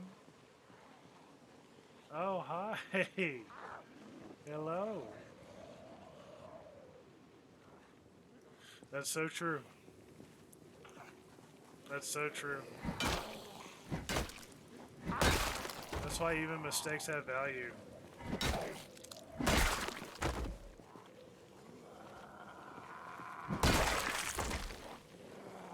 Oh, wow.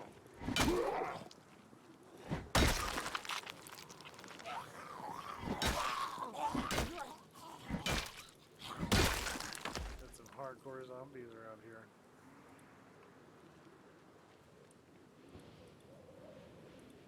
Alright, where were we before they showed up? So rudely. Oh yeah, we're trying to explore this house. Oh, that gave us enough time for daylight to come on at least. Gotta count them blessings.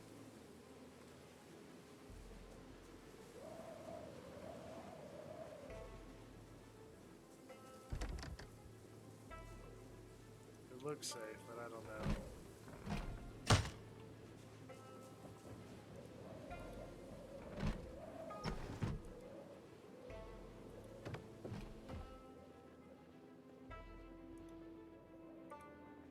Just in case. And then beat a quick exit. Okay, we're good.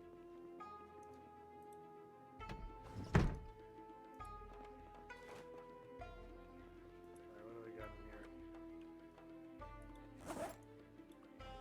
I haven't found like high tier loot in so long. It would be nice to find something good.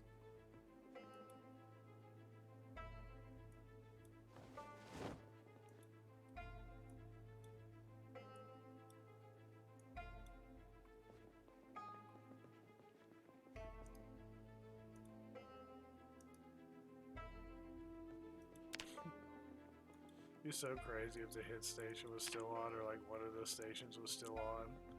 Somebody's like still managing that shit. They've got a generator hooked up to the broadcast tower. They're like, fuck it, let's go. They're just pumping fat beats throughout the post-apocalyptic landscape. I'd admire the fuck out of that.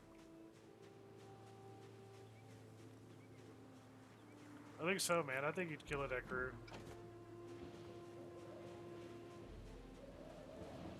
Yeah, exactly. Ubisoft. Somebody was bragging about an Ubisoft game the other day, man. Like, oh yeah, they reported that they're about to raise up their games to $70. Like they're about to be the first AAA game industry to go from $60 to $70 at release. And I'm just like, it's fucking Ubisoft. How is Ubisoft being the first group to do that? Shouldn't a company that makes good games be the first company to say, hey, you gotta pay $70 for my game now? Like, whatever happened to market value? Like, Ubisoft makes trash. Like, I don't understand. Like, maybe I'm just misunderstanding something here, but like, why are people still buying Ubisoft games? Like, that's just not a good value.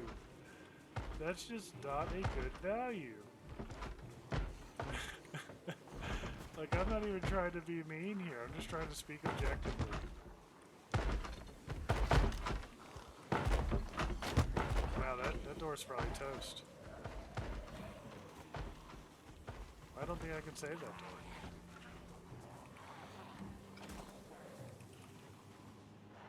And I think I need to walk back out to the road. Yeah, that's a problem. That's a problem. Oh, hi. Where did you guys even come from? I mean, not that I'm worried about that house. That I have used that base, that house as a base before, but you know, it's fine if it gets trashed. It's whatever. I feel like there's just a lot of spawns in my area right now.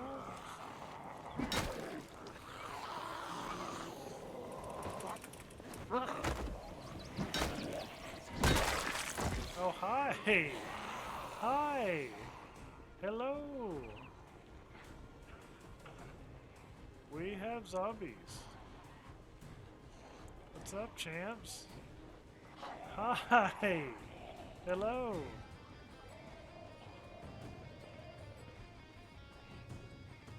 Yeah, they're just like, it's the same shit. Like, and some of those games just aren't that great. They're just not that great. Like, they're okay, but like, they're not $70 great. They're not even $60 great. Like, I picked this game up for like 14 bucks, and it's 1,000 times better than any Ubisoft game I've ever played or probably ever will play. Like, they're just being silly. They're actually being silly.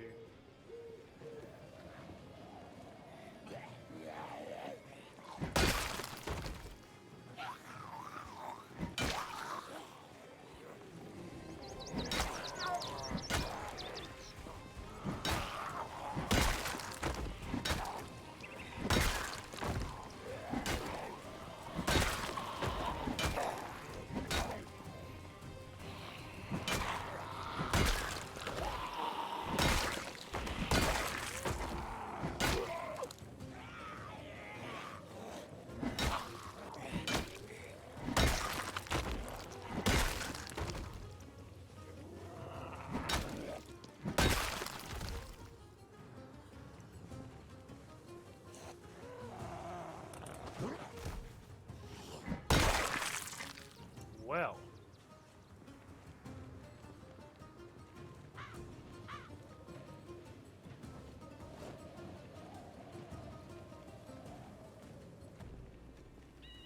Let's see. That was quite a few zombies. That took up my attention for a minute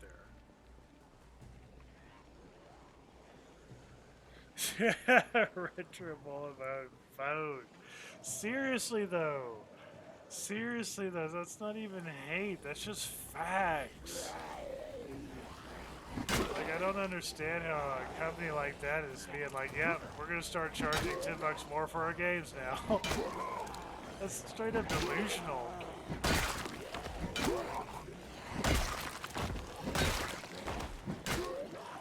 There's so many companies that have been killed by their own greed. I feel like Ubisoft's on the way.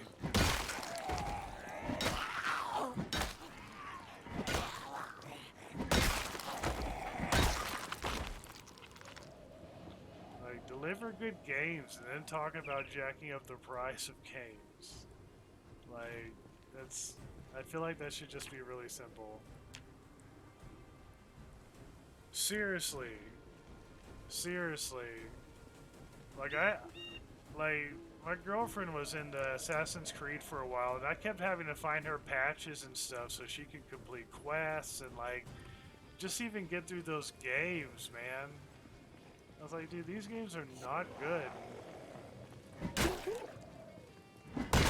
They're buggy, they have all these issues, like, they had to be rescued by fan unofficial patches, just so you could even get your money's worth and get the full experience. Just like, that stuff doesn't even faze me anymore. Like, every AAA company is just kind of falling on its face in the gaming world right now. Like, even like companies that I thought wouldn't fuck up have fucked up.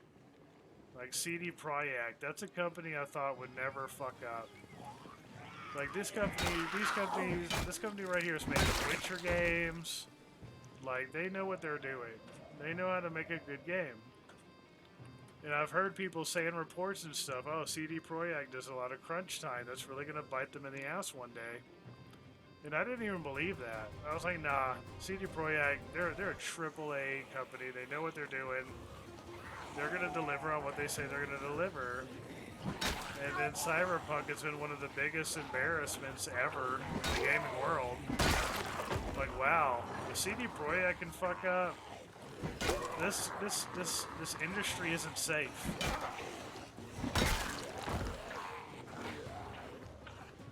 Like, this industry still has a lot to learn. If CD Projekt can fuck up like that.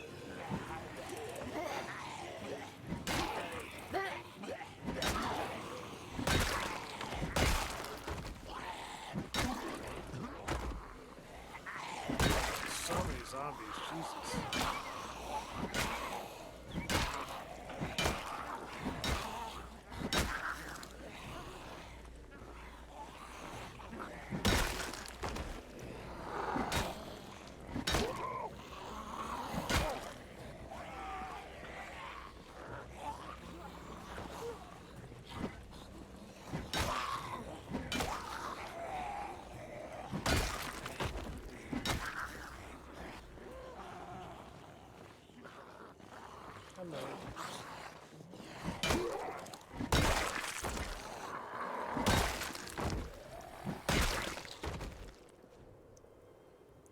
That was brisk.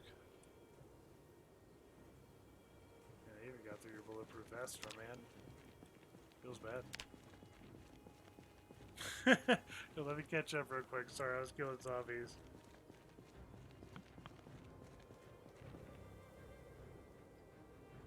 Oh, hey, Russ Bob. Yeah, Battlefield is doing its best, you know. Dice does what it can. Dice absolutely does what it can. And hey, Russ Bob, good to see you. I was about to say, who is talking in all caps? It's Russ Bob. Hey, my man, welcome to the stream. Ekru and I have been just hate binging on Overwatch and Blizzard and just gaming companies in general.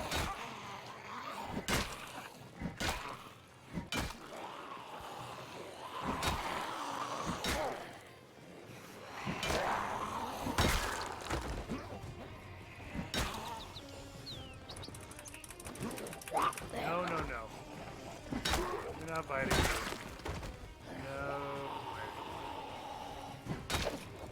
Not gonna happen.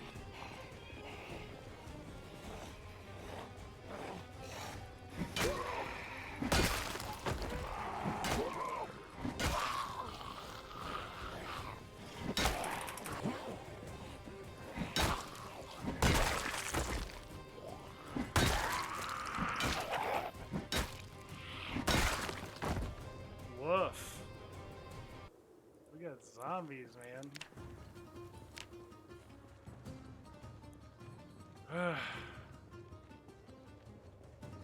My character needs to sit down, have some brunch, and relax.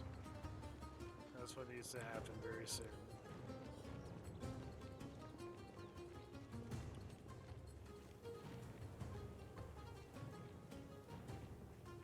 Yeah, I agree.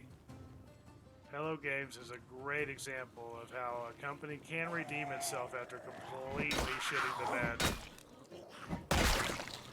But one of the things about Hello Games, like, if you really look at that story,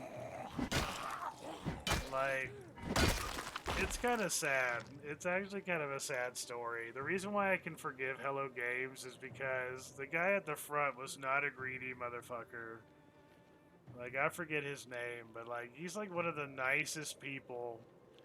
And all he wanted to do was make a good game. And he got forced into the spotlight. He's a game designer. The man is a game designer. He is not he never intended to be the face of a company. And when he got put in front of people and a microphone was shoved in his face, like, he made all sorts of claims. He made all sorts of claims, but it's not because he had intended to create a product that wasn't what it said it was going to be. I genuinely believe that. I genuinely believe that he was not out to be greedy. I think he was just a guy who had no idea what he was getting into. And then he ended up becoming the butt of this massive joke, but he did redeem his company. Like, he did show that, hey, this isn't who we are, this isn't what we meant to do. And they're still adding things to that game. They're still improving that game. Like, so yeah, Hello Games is a great case study on how to fuck up but get your shit together. But also, like, they weren't the typical AAA company that makes it a practice of promising things and then just not delivering on them. That poor guy, he had no idea what he was getting into. Yeah, when I heard EA was putting out a first-person shooter, I laughed. I lamowed.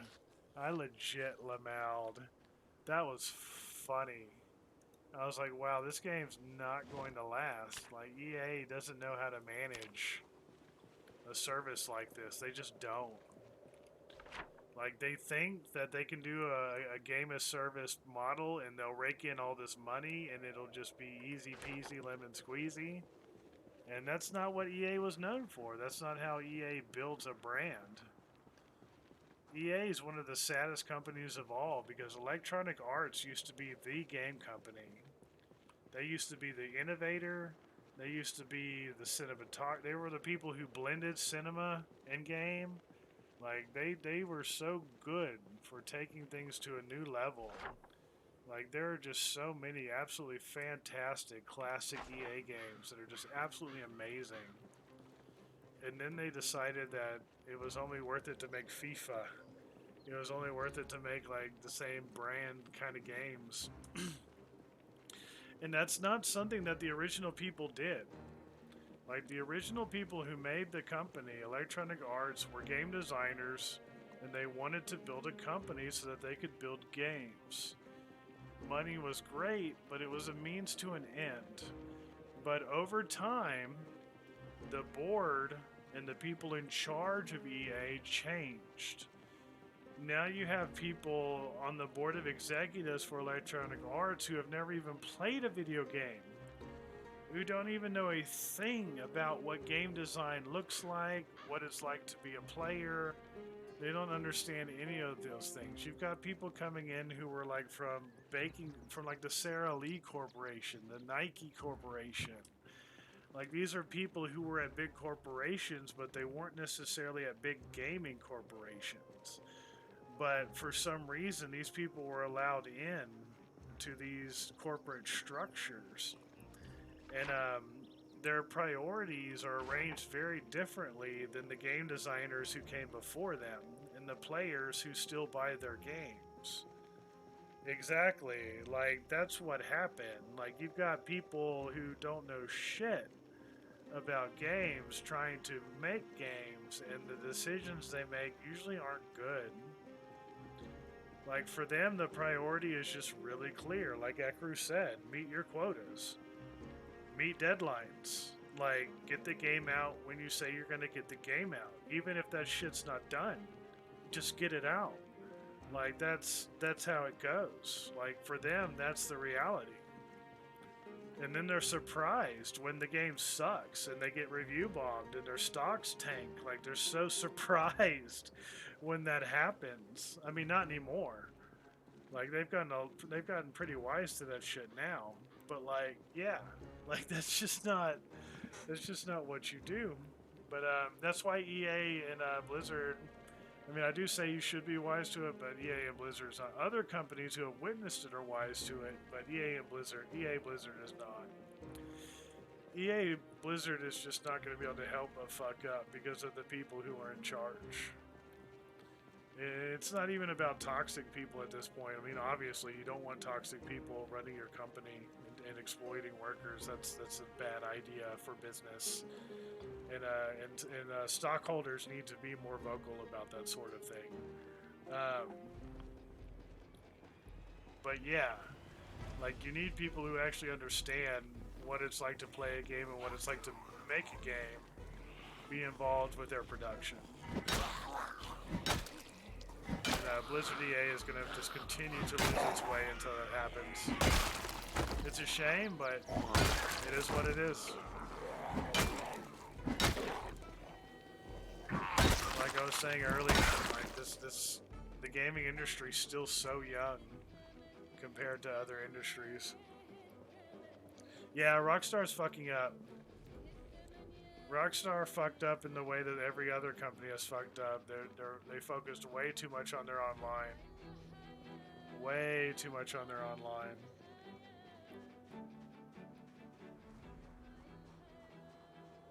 I agree. I agree. I absolutely agree, Russ Bob, and all the patches and it's especially galling when a game isn't finished and it has same day of launch DLC. Like there's something especially galling about that. Like there is already shit that I can buy in the store for this game and it's not even complete. You spent more money setting up the DLC than you did actually finishing the game. I have seen that and it is galling. It is truly galling to see how just absolutely warped the priorities are of these companies. I agree. Yeah, I think the next GTA is going to be bad. And by bad, I think it's going to be a step back. I think GTA 6 is going to be a frustrating step back for the industry. Especially when GTA has always been an innovator. GTA has always been an innovator. From the first GTA, when the last mission is to assassinate the fucking president, all the way up to GTA 5, which has been just an absolute masterpiece of cinema, storytelling, mechanics, like just so good. And yeah, GTA 6, I fear.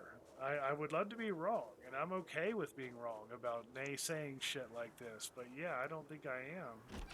I think it's going to be a crazy step back. It's going to be a lot of the same shit, and in some ways, some of the mechanics are going to be worse than they were before. Like, they're going to be worse because they're going to be overdone and they're just not going to make sense. They're going to be changes for the sake of changes rather than trying to actually, like, improve things. And yeah, I think that's where it's going to go. Again, I hope I'm wrong as fuck. I hope people are going to be like, Tower, you were so dumb. Don't ever say anything like that ever again. And I'll be like, okay, my bad. But I don't think I am. I don't think I am. I think it's going to be bad. That's my opinion on the matter.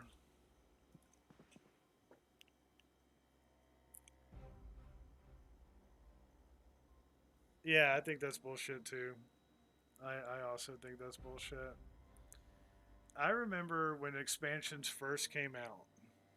I remember before there was DLC, there were expansions. And expansions were amazing. Expansions, when they first came out as a concept, were so cool. They were so cool. When expansions first came out, they were a PC only thing. And you could get more content to a game that already existed. I remember for me, it started with Wing Commander. Wing Commander was a game I loved playing on the PC. It was hard. It was a difficult game to play on PC, but I enjoyed playing it. And I remember they said, hey, Wing Commander players, we have this expansion pack.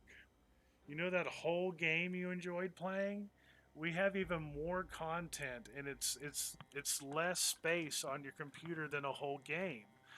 But it's got a bunch of cool missions. It's got new ships. It's got all this new stuff. Sure thing, Rustbob. It's got all this new stuff. Not just more of the same crap, but like actually new stuff. To where it almost makes the game feel like a whole other game when you install that expansion. Because you get so much new crap. And yeah, it's illogical, man. It's absolutely illogical, man. Like, in a capitalist system is simple. Like, you're supposed to deliver value to the people who give you money. Like, it's really not hard to understand. Like, that's what you're supposed to do.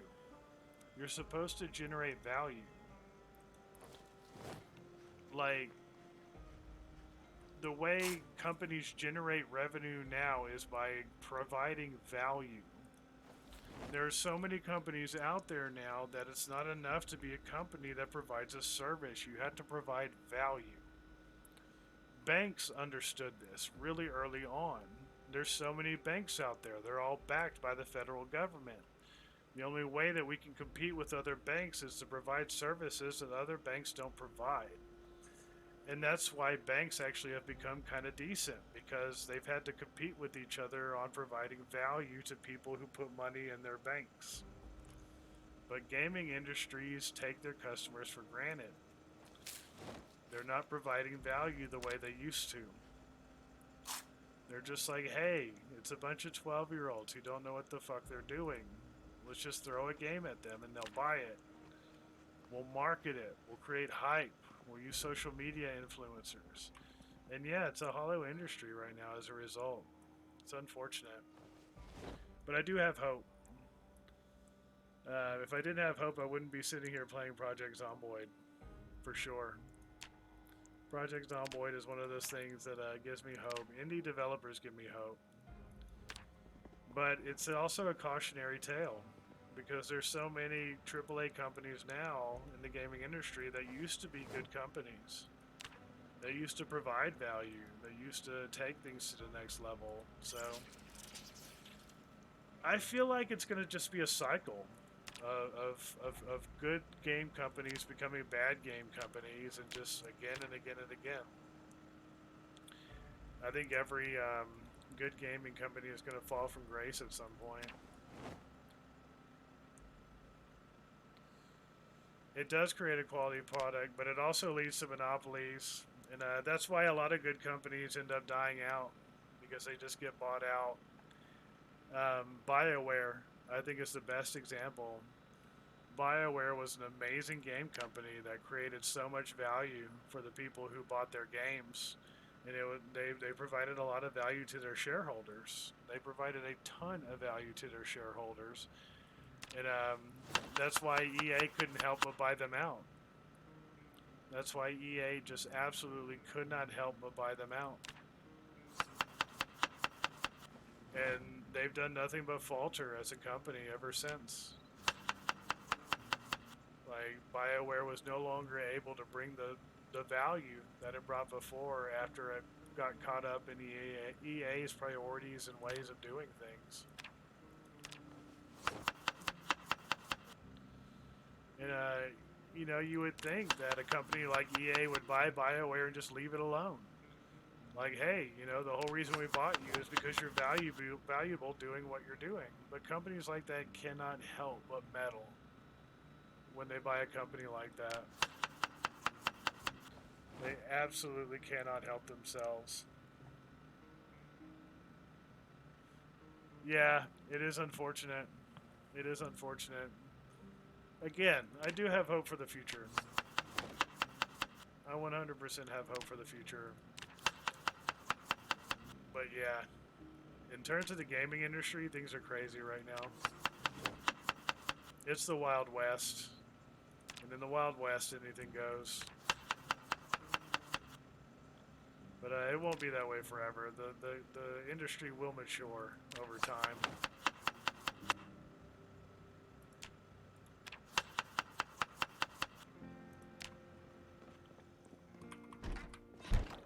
But one thing's for sure, smaller companies have to take precautions to not get bought out by bigger companies. They gotta watch out for the predatory nature of the industry. I know nothing about business, so I have no meaningful insights to provide in that regard.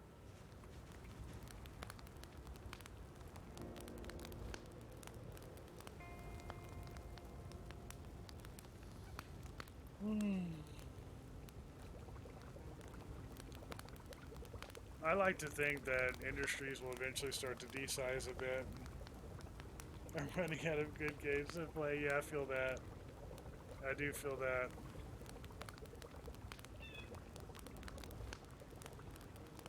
One game I recommend at Crew, even though it's not really multiplayer, is Forgive Me Father. It's an interesting first-person shooter. It's got the 2D paper style, but it was a fun playthrough, and there were some bosses that were kind of an interesting challenge for a first-person shooter. Like the final boss, there were a couple of things I had to do while aiming that I've never really had to do in a first-person shooter before that wasn't multiplayer. It was kind of interesting.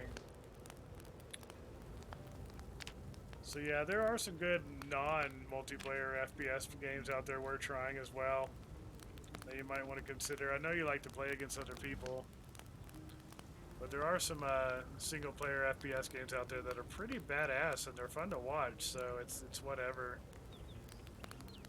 It's not like your audience loses anything.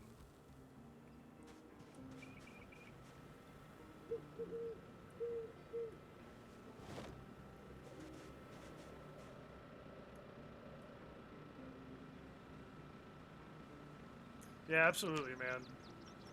And multiplayer's just kind of shit anyway. at least when playing with randos.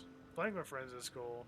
Playing with people you know is cool, but getting stuck with randos all the time, it takes its toll on anybody, man. Anybody. We weren't meant to constantly be thrown together with randos like that. That's not the way the human brain has been wired. We tend to do better when we're with people that we know and trust. Just kind of throwing strangers together and expecting them to play together as a team, it's kind of unrealistic. Dunkey mentioned that. I don't know if you've ever watched any video game Dunkey videos, but he provides a lot of good commentary on gameplay, and he talks about how a lot of FPS games that are multiplayer are just kind of unrealistic in what they expect people who don't know each other to actually get together and do. And I think that's a good point, and that's another aspect of setting up a game for the top players rather than a community. Like professional players are going to be a lot more used to playing with strangers and people they don't really know. But even in communities, the top players tend to all know each other. So I guess that's not completely true. Even the professional players get to play with each other a lot. I have so many weapons, man. Jesus Christ. I have an absolute armory. I love it.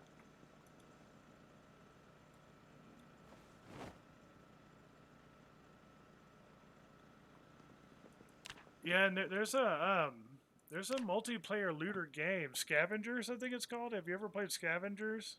It's free to play as well. But yeah, you might want to try it since you're looking for something. I played a couple of games of Scavengers. It was all right. It just didn't like. I didn't hate it. It didn't like tilt me or annoy me. It was decent to play, but it wasn't like my favorite. But yeah, it's got like a building kind of like looting kind of aspect to it. But like, yeah, that's a major mechanic of the game. Let me double check to make sure that's what it's called. Yeah, Scavengers. You should try Scavengers, and they're still updating it. Like that game's still getting improvements. So yeah, I would give it a shot. See if you like it. It's free to play. It couldn't hurt. Oh yeah, it's actually getting late. I'll be glad when it gets warm again in this game because the days will actually last longer too. Yeah, let's do some workout. I almost forgot. My character's gonna lose all of his regularity. Not the digestive kind, the workout kind.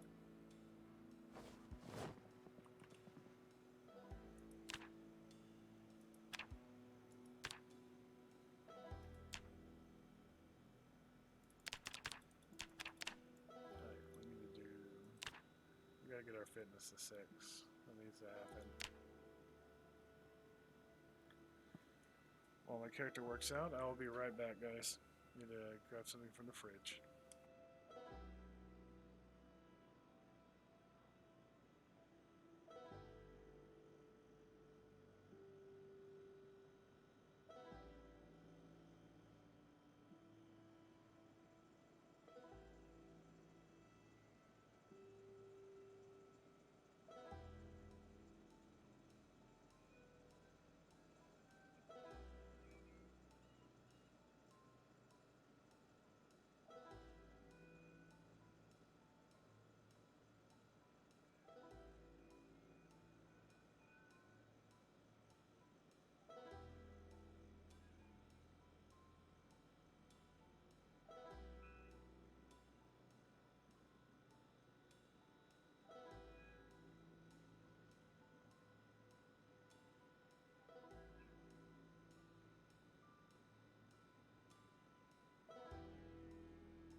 I'm back. Oh wow, you played some Deep Rock Galactic? That's cool. Yeah, I knew a guy who really liked playing that. Like, that was his game. And it did look fun. It did look fun. Just mining and killing critters. There's so many good games out there. That's one of the big traps of trying to get better at a first-person shooter game, is because there's just so many good games out there, man. Like, there's no reason to dedicate yourself to a game that pisses you off at all. Pisses you off at all. When there are just so many good games out there. Really easy to lose sight of that. I have plenty of times.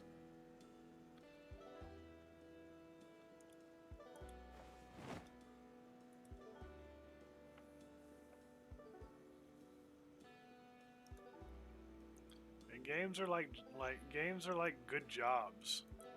Like, even a good job is gonna feel like a job eventually. Even the best job is gonna feel like a job sometimes. And a game you play a lot is gonna feel like that too. A game you play like that is 100% gonna feel like that too. And I've come more and more to an opinion that if a game is making you feel like that, it's best to just walk away from it.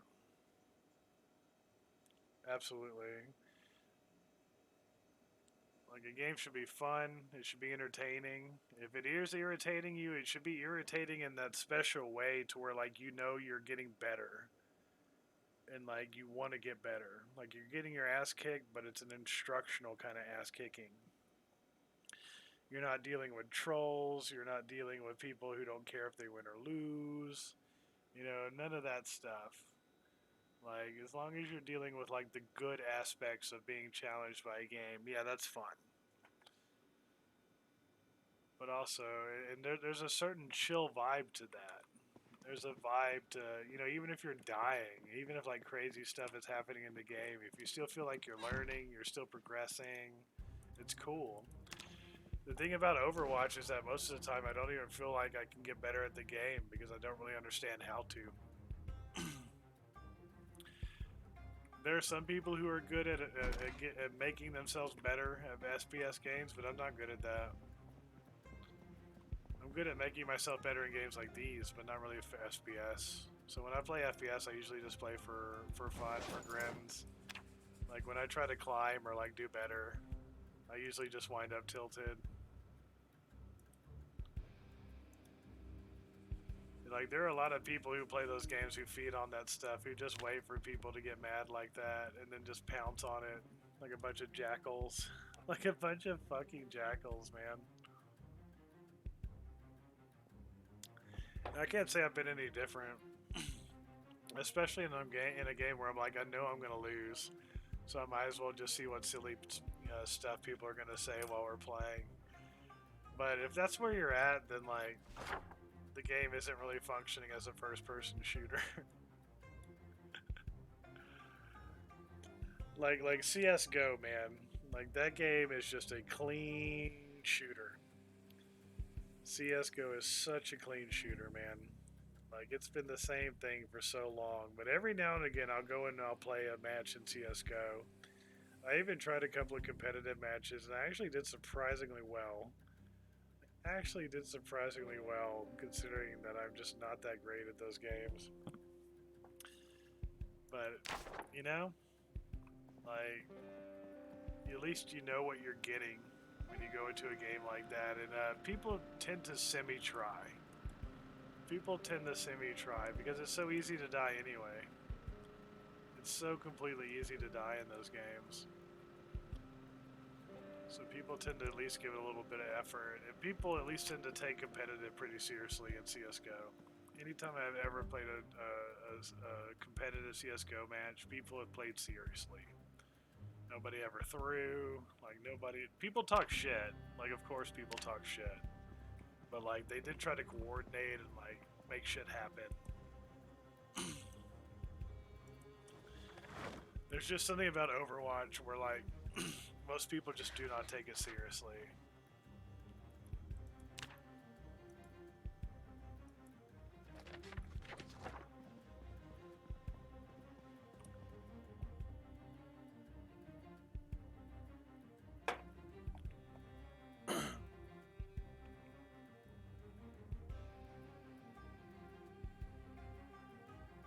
Yeah, exactly. Nobody likes that.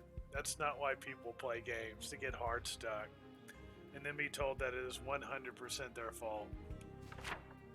Like, bro, have you seen how many trolls and like throwers and levers I have gotten in my games? Like, come on. You can't tell me that that shit balances out for every player.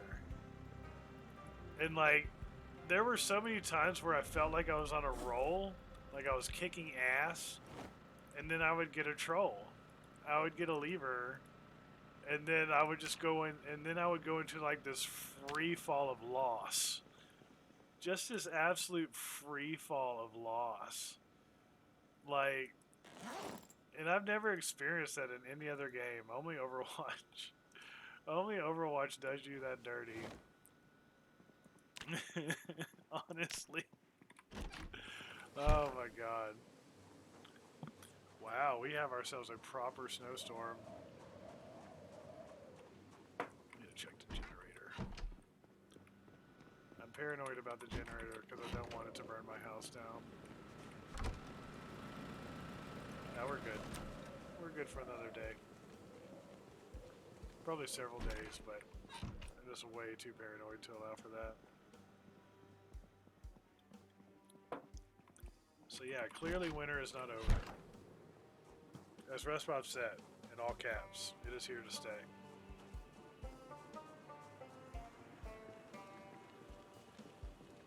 I don't think that's actually true, but it is clearly still here. We are suffering wind chill, we are suffering all sorts of crap.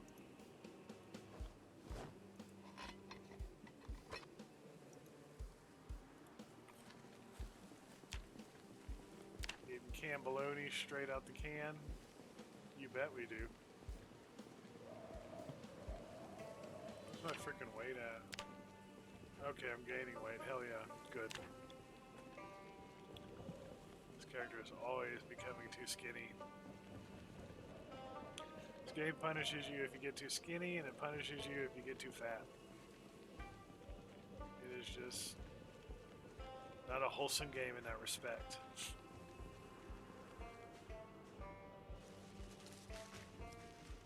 Yeah, that would be way too balanced. No, that you know, and that's oh wow. I think the sheet rope got torn down. Oh dang. Oh, I see. Absolutely, and it should be way more win or loss based. It should be strictly win or loss based.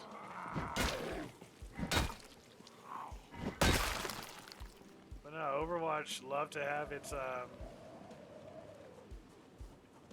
system that actually augmented shit. None of that shit should have ever been in place, in my opinion. It should always have been strictly win-loss. Yeah, and it should have balanced on win-losses as well as, like, skill ratios. Though I do suspect that it balanced people based on whether they were winning or losing a lot to push people through. Hey, Cactus, how you doing, my man? It is good to see you. Welcome to the stream. As you can see, it's a brisk morning. There are lots of zombie corpses about. Life is good.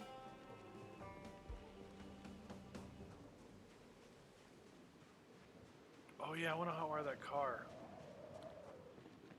I want to hotwire that car. I'm actually going to run back very quickly and grab necessary tools for that.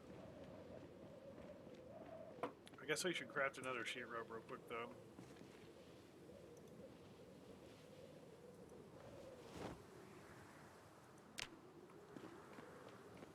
They pulled down my sheet rope. That is so rude. I cannot believe they did that.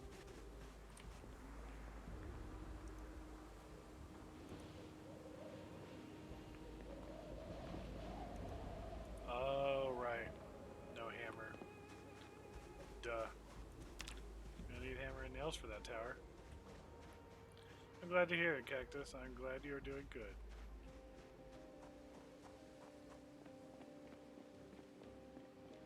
As you can see, we are coming up on mid-February. We are having a bit of a snowstorm.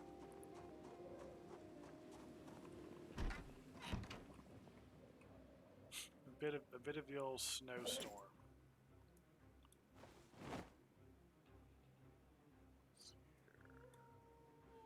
Let's just take a bunch of stuff just in case. Just in case.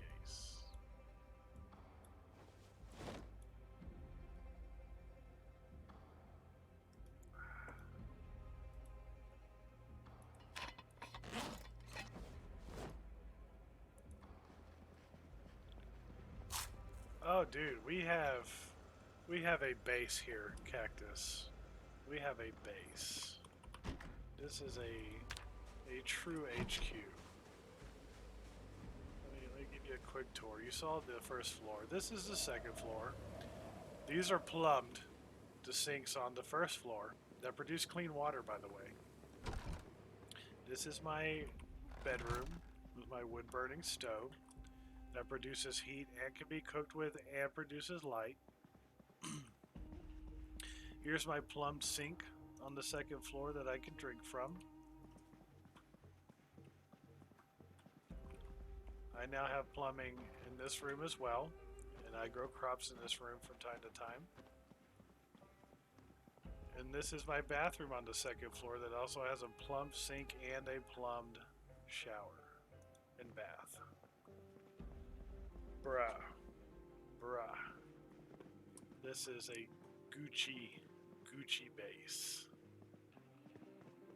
It is quite glorious. But anyway, enough tooting my own horn.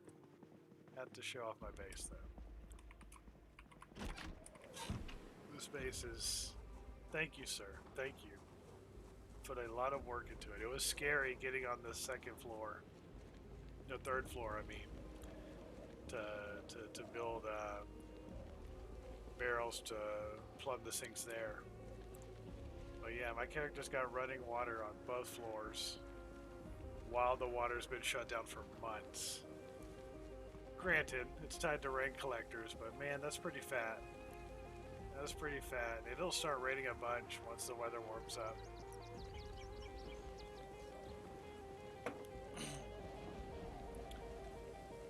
So our character is doing pretty good. He doesn't have to spend time boiling water. He has fresh water when he needs it.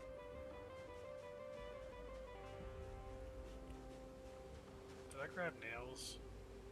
I did not grab nails. I am just as dumb as a box of bricks. I forgot to grab a box of nails.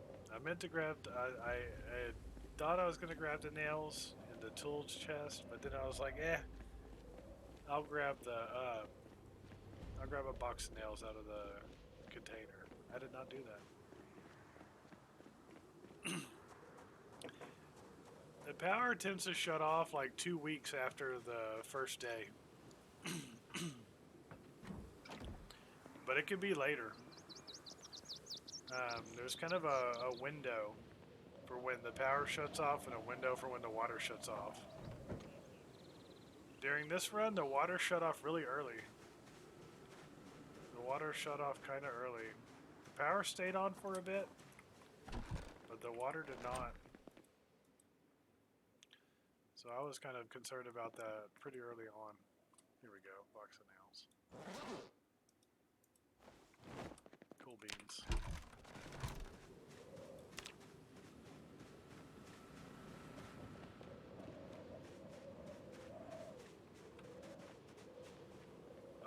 I almost forgot one more thing. I'm so glad I remembered. I'm so fucking glad I remembered. So I would have been all the way there without it.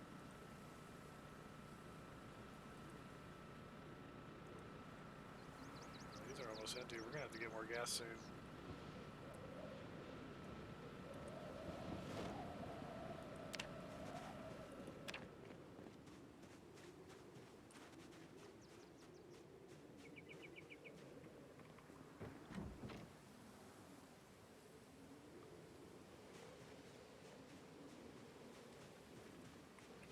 Yeah, that's understandable.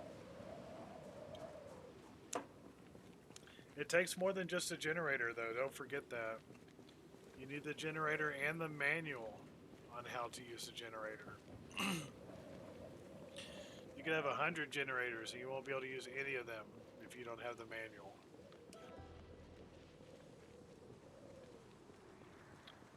Unless you chose the engineer job. If you chose the engineer career or profession, they know how to do it from the start. Otherwise, they're random. You can find them on bookshelves. I typically find them in houses. I tend to find them on houses, in houses on shelves. But they could be on. They could theoretically be on any magazine rack.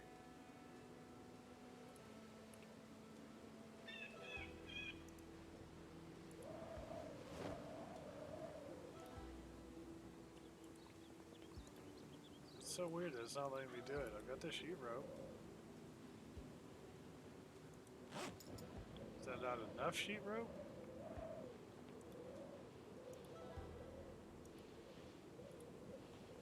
Huh. I don't know what to think of that. Maybe I need more sheet rope.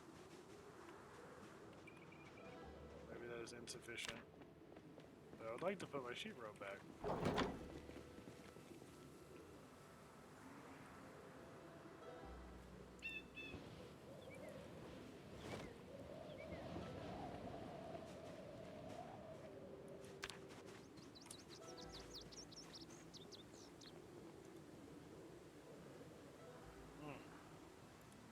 That is so weird.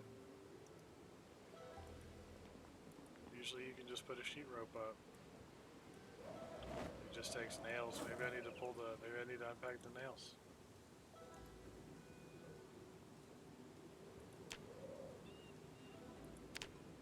That's interesting. But normally it'll say put escape rope.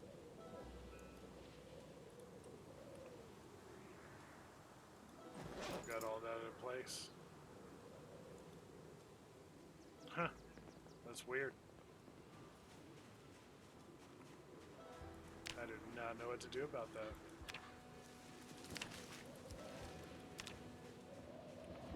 I knew that zombies could pull down the sheet ropes, but I didn't know there were issues with putting them back. That's a little concerning. I don't know.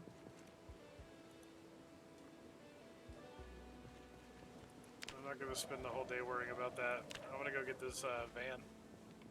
Did I grab a screwdriver?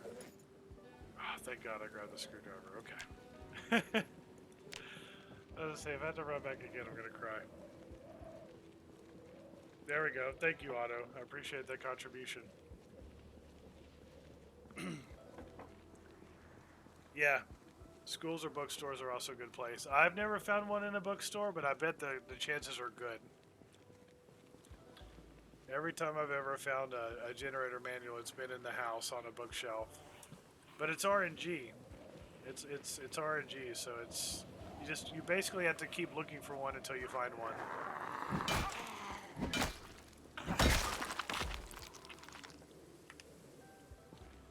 Most of my runs, I find one relatively quickly. It actually took a while for me to find one with this character. I was very concerned. I was not able to preserve much food. I was not able to preserve much food early on.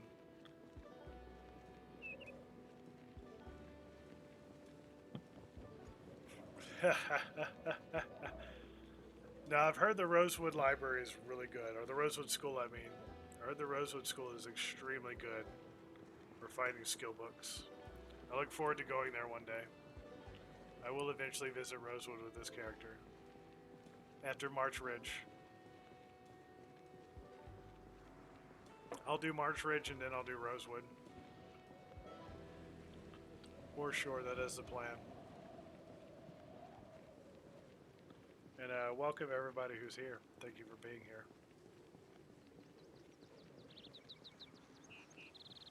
Yeah, I've heard Rosewood is really nice. I've never spawned there. I've only spawned in Muldraugh.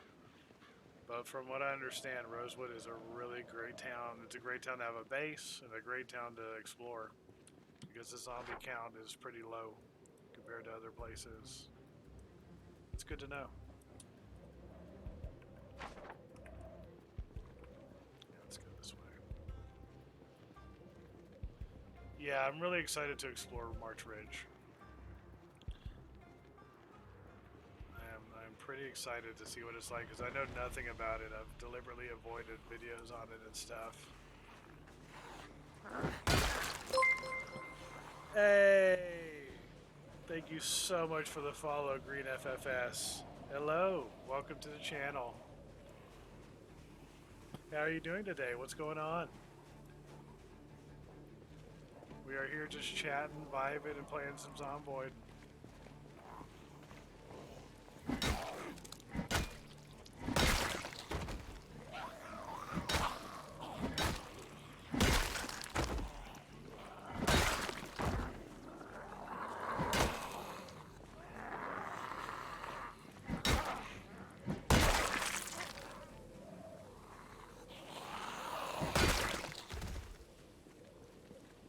Absolutely. Big hellos.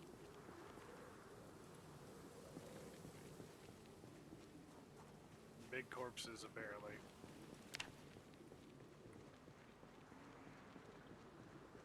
Luckily, we are dressed well. We are feeling the wind chill, but we are not suffering from it.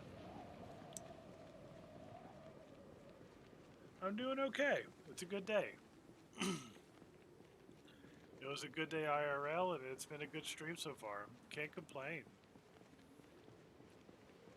I am feeling a good energy about today. I guess there were some zombies this way to take care of. Let's do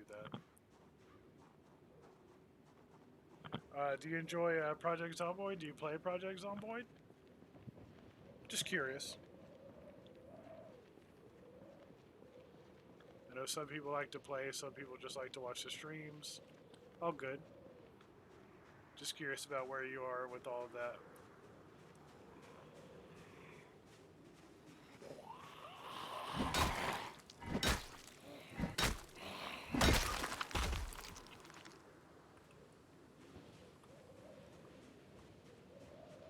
I'm going to avoid that clump of trees because it looks treacherous. I feel like there's just a core of zombies. Doesn't look like it, but I'm still paranoid. A measure of paranoia is well warranted in this game.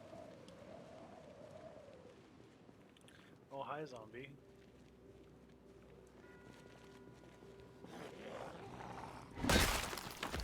Oh, those one-shots are so tasty. They spoil me. I want a one-shot like that every time. This character's getting decent with the long blunt.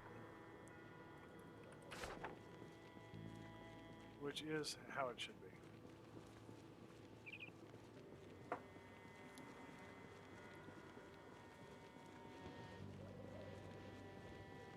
Alright, let's see what's going on here.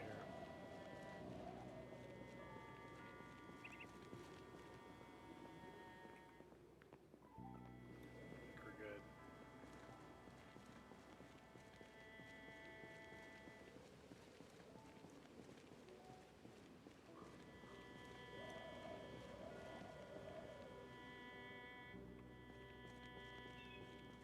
Guess there's one way to make sure we're good, though. I really don't want any interruptions once I get started with this.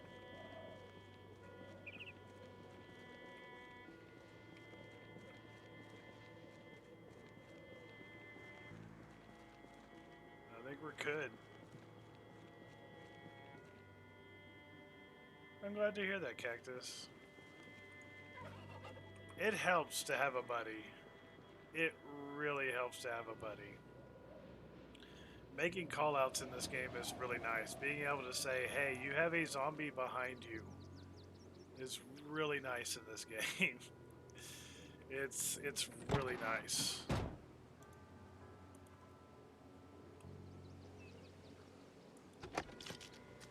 Let's get this engine required. I'm not sure if we succeeded.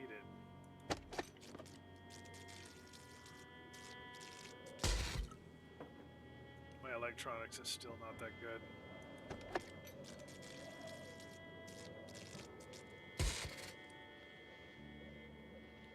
Uh-oh.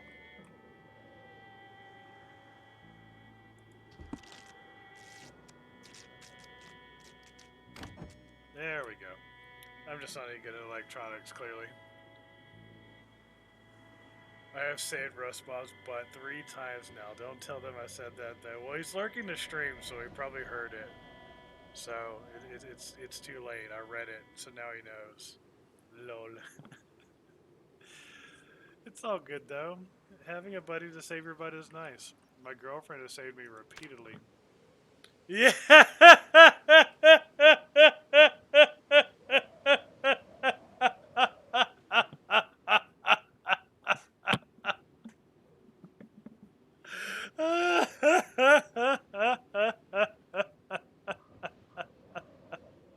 I'm sorry, that's really funny. That is extra funny.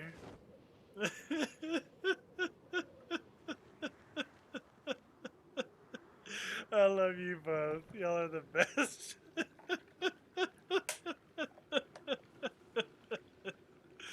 So much entertainment. Oh my gosh.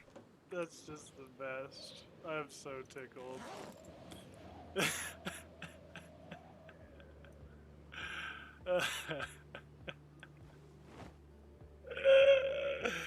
Oh my gosh, y'all are the best. I was like, nope, Rustbob heard that, I know it. I know he's lurking this stream right now.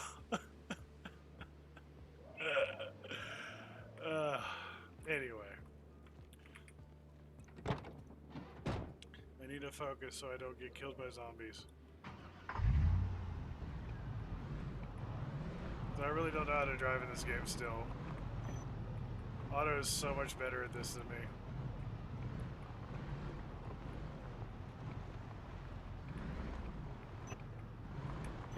Oh my god, I do not know how to drive. I'm driving with my fingers. What is happening? You're not supposed to be able to drive with your fingers. But this email van is the absolute shit. I'm gonna say that.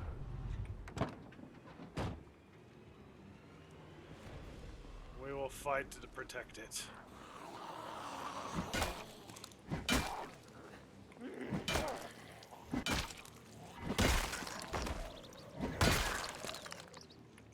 We will fight to the death to protect it.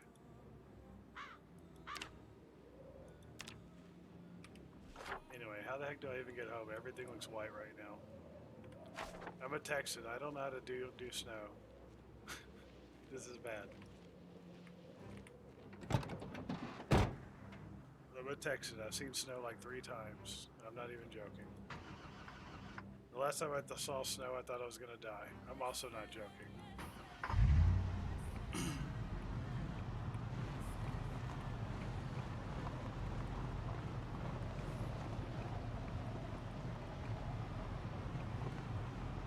We'll figure this out. We're survivors. We're a survivor. We're a forgiver. We're gonna work harder.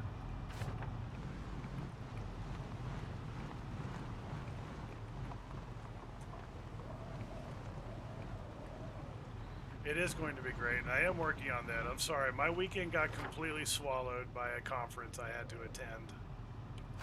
So I really didn't have a lot of time to work on things that were actually meaningful. I mostly just played this game and worked on crafting stuff just to keep my sanity. But I will work on that before the week is over. I will try to have the dedicated server up, for sure. But meanwhile, do y'all see this email van? Do y'all see this fucking email van? This is amazing. I just hope y'all see this email van. I love this email van so much. This email van is everything I need it to be and more. Hey Saber. How's it going, my guy? We have to kill zombies that are hating on our ride. We have to represent at all times. That's right, Saber. They were trying to disrespect. And now they are no longer a part of the equation.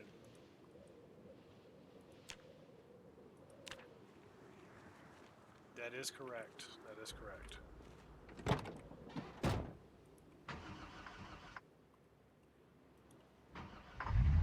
Sorry, my guy is... My cat is very gangsta. He is extremely gangsta. And yes, this is the Swagmobile. This is 100% the Swagmobile.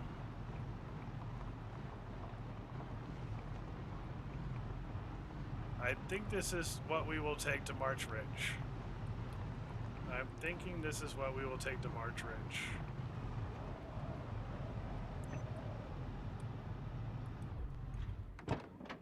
I've been meaning to grab this propane tank for the longest time. I'm just going to stop and grab it. I'm actually going to sit down and eat lunch.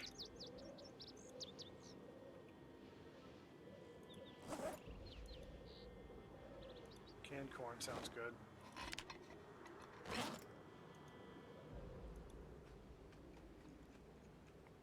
By the way, I just got a new computer, so when I get that set up, I'm going to try to start trying to do dual piece.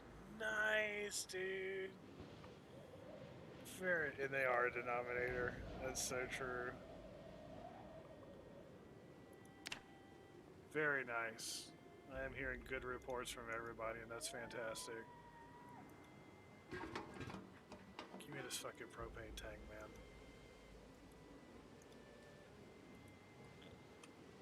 Hey, Saber, how's it going? I just want you all to know that my cat is a fucking badass. He is one of the coolest cats ever. He's just sitting on the arm of my chair like a fucking gargoyle, man. He is my absolute bro. What's up, Saber? You doing okay, man?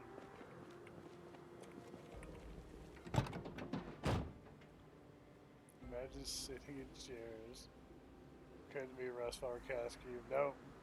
I don't know what's wrong with chairs. I used a mod. I downloaded a mod just... Yeah, Cactus is definitely the denominator there, for sure. Chairs aren't a thing. I downloaded a mod just so I could sit in chairs. It gives me a bunch of other stupid shit that I don't even like. But I deliberately downloaded a mod just so I could fucking sit in a chair.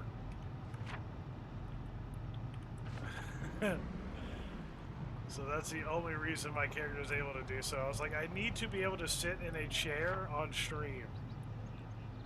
Like, it's ridiculous that I can't sit in a chair. Out of all the things you guys have worked on, you have not worked on an animation for me to sit my butt down in a chair. That's no good.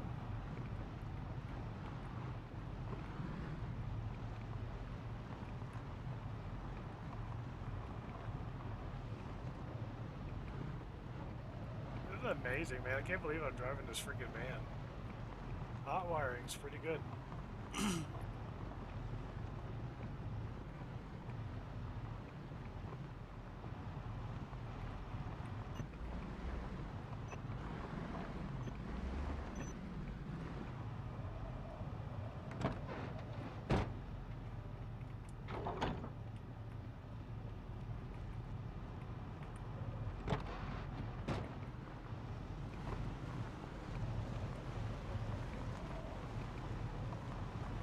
Noise.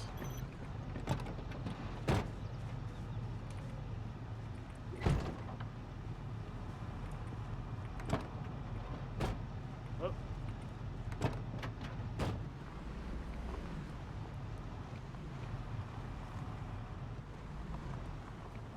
What are the downsides of chair sitting? Nothing really. There really are no downsides.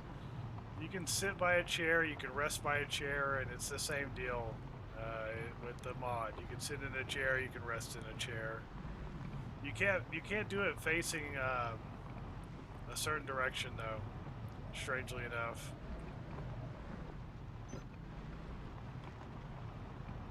There's a certain angle at which you cannot sit in a chair.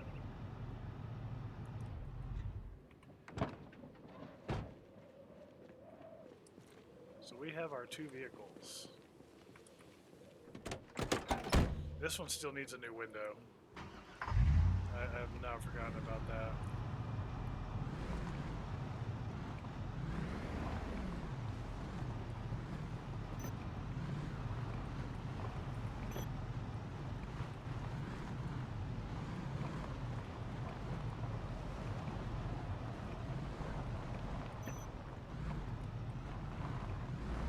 Shit. I'm a bad driver. Here we go. So you can see the broken window. Just want to be able to move cleanly with it. There we go. We have gotten the van back.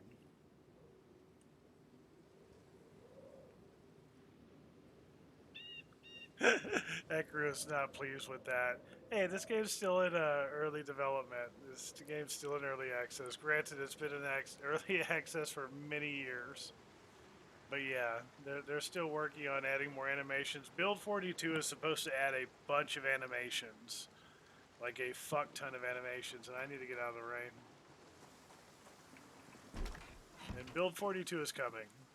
Build 42 is 100% coming. So I'm not too worried about that.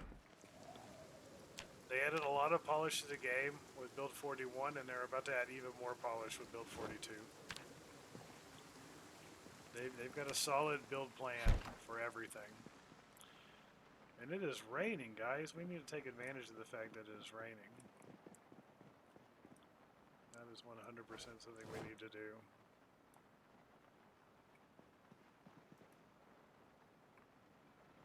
Let's see here.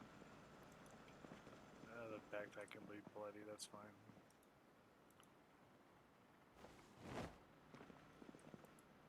For the rest of us, fuck that.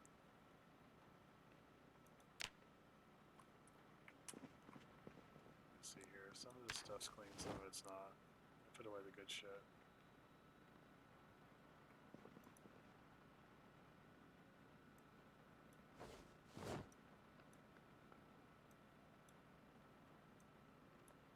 We got all this drip, man. We have to manage our drip carefully.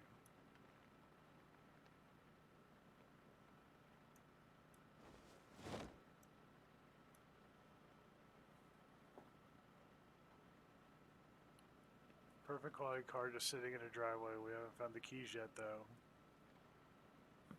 Yeah, definitely inform Rustbomb of the fact that he needs a generator manual to use a generator, unless he is a engineer. Only the engineer profession can use a generator out the gate. They are the only ones. Straight up. So yeah, definitely keep that in mind.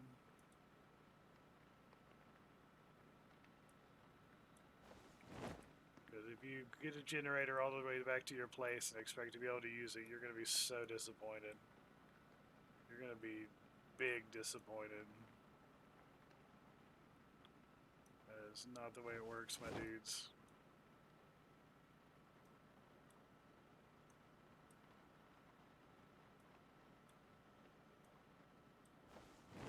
My character is a dirty mofo. We're going to take care of that real quick. I still got this propane tank on me. It's amazing.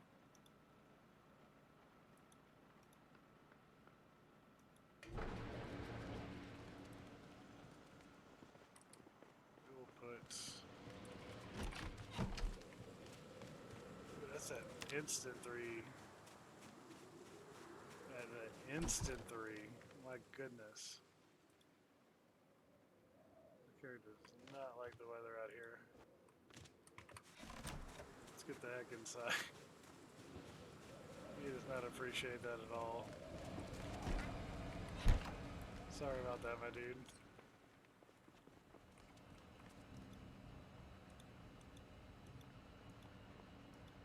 There we go.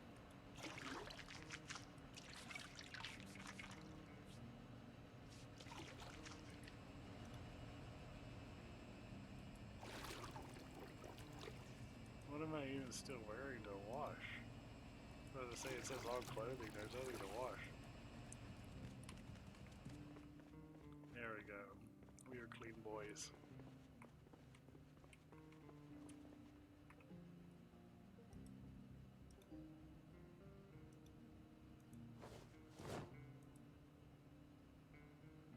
There we go.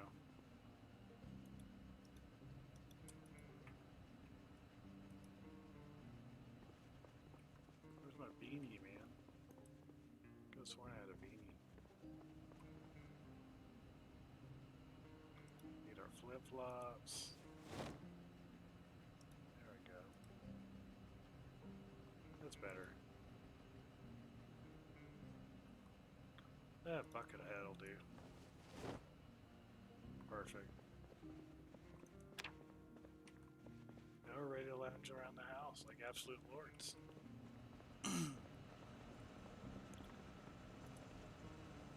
This is the ideal life. This is how it's done. One could almost think that we're living a normal life. That we weren't in a zombie apocalypse. We got the laundry going. We're gonna cook some dinner. Things seem, as it were, chill. But they're not, though. They're not, though. We are 100% in a zombie apocalypse. I chose Doctor. Okay. Cool. Doctor's cool. He knows a lot about first aid. I like it. But just keep in mind that he can do fuck all if you get infected. Absolutely fuck all if you get infected.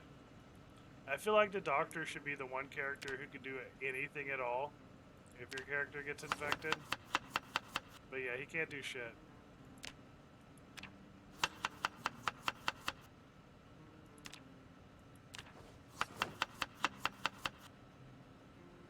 But first aid is nice.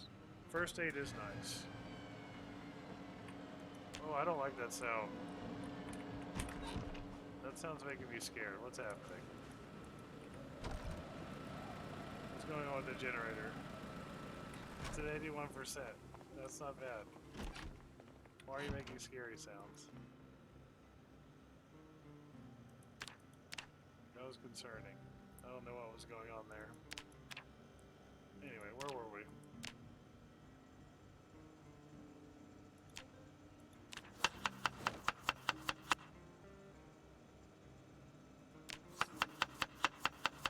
Yeah, the Doctor's got good first aid, and I think he gets, if I'm not mistaken, he gets skill in short blade. I want to say he gets short blade, so that's nice. But I could be wrong. I'm not completely sure what the Doctor gets. The only thing I'm sure of is that he gets first aid. And maybe he gets XP bonus to first aid, but I'm not sure. I'm not sure.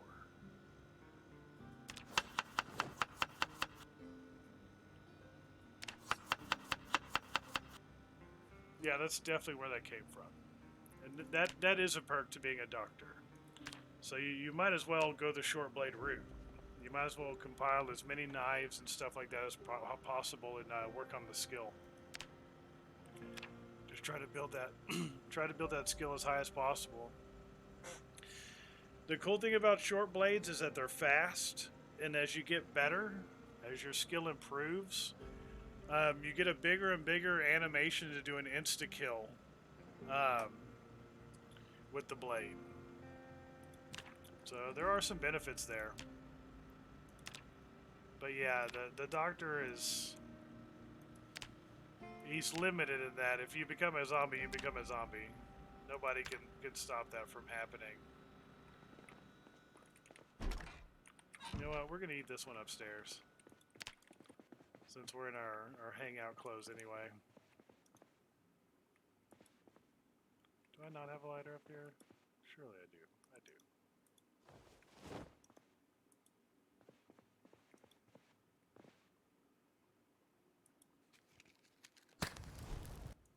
Oh yeah.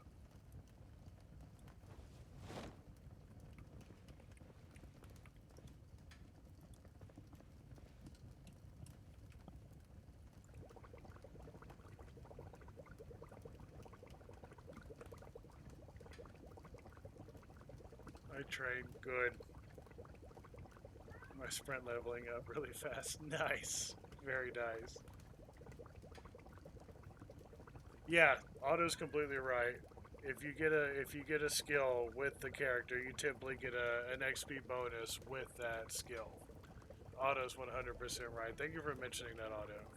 I think that's true. I didn't want to say that because I wasn't completely sure, but thank you for saying that because that's what I was thinking. It's like I want to say if you typically get the skill, you typically get a bonus with it.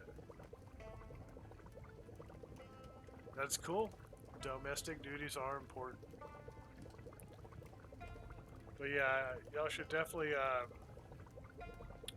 I train. Cactus just keeps saying I train. Good man. Good. Training's important. Hey Saber. How's it going, Saber?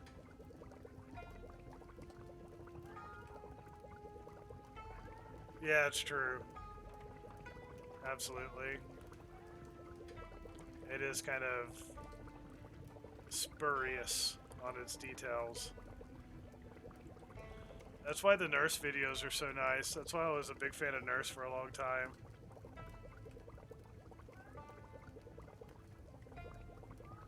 No kidding. I did not know that, Otto. I didn't know that it was a side effect of having it. That's interesting. I did not know that.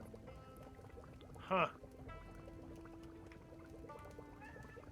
Hey, Saber. What's going on, my man? What's going on, my little man? How you doing, Saber? Hey, Saber. Speaking of which, let me get saves back on there. There you go. Hey, Saber. Hey, buddy. How's it going? Are you being best boy? Are you over here being best boy? I bet you are. I bet that's exactly what you're doing.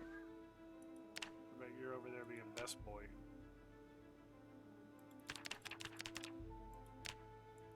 Alright. Back to getting our swall on.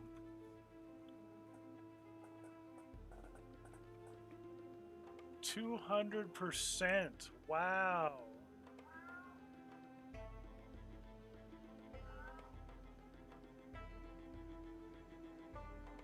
It's definitely brightness. It's definitely brightness because this character has cat's eyes. This character has cat's eyes, and my girlfriend's character has cat's eyes when I play with her on multiplayer. But my character that I play with her does not. And I look at my screen and I look at her screen, and her screen is brighter. She sees more because the screen is brighter. I see less because my screen is darker. So yeah, cat's eyes definitely makes it brighter. It's a nice trait.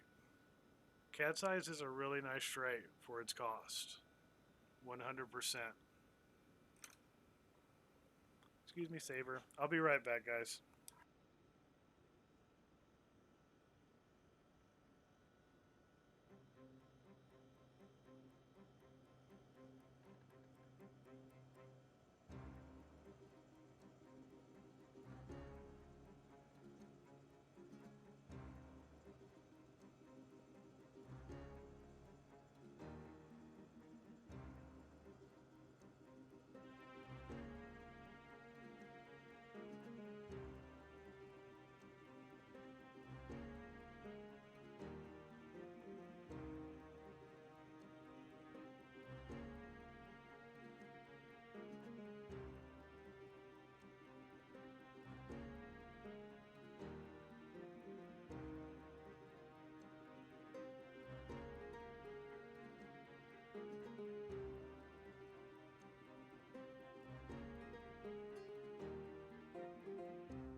Okay. Where were we? Lots of push-ups. Robbing anything in line of sight at push-ups. That's so funny. For 12 to 2. Don't mind night too much. Yeah, it's really not that big of a deal.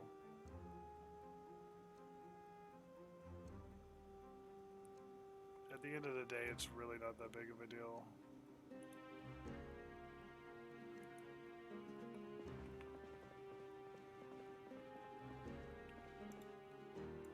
But it is nice to have when you can afford to have it, for sure. I do like it. It's decent. This character's actually gained some traits, which is cool. He gained the stout trait. But yeah, there's Cat's Eyes, Dexterous, Fast Reader, Outdoorsman, which protects against weather effects a little bit. Wakeful, I need less sleep. Inconspicuous, zombies only have a 50% chance to see me rather than 100.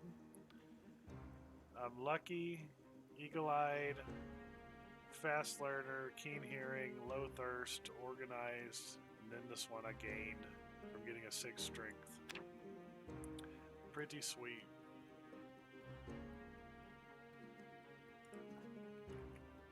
Excuse me. I do book. I do book. That's the kind of partnership I have with my lady. I'm the zombie slayer and she's the skill person. Though she has gotten much better at slaying zombies now, and we're starting to duo more. I'm starting to pull things specifically for her while I go and kill other stuff. We're starting to get more coordinated in that respect, and it's pretty sweet. So you definitely want to take advantage of each other for that sort of thing, especially if you got a time crunch. But yeah, it's something we work towards. It's not something that we like rushed into. She was just a little nervous about fighting the zombie, so I was like, you be the skill person. I'll be the slayer. I have no problem slaying te zombie. I do not cook.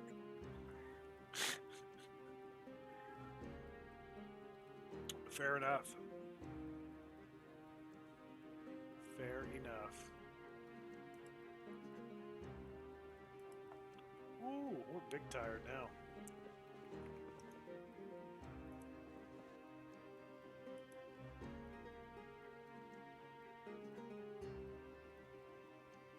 I'd like to do a little bit more working out, perhaps. But it's also quite late, so let's just turn in. We can do push-ups and sit-ups in the morning. Ooh, it's toasty in here. Let's go.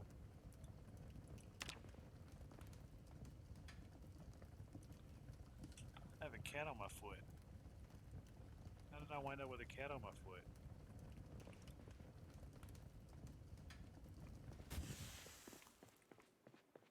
I need to dry my clothes. They might even be dry by now. Yeah, they just dried on their own. That's hilarious. I don't even need to dry them anymore. That's funny. Works for me.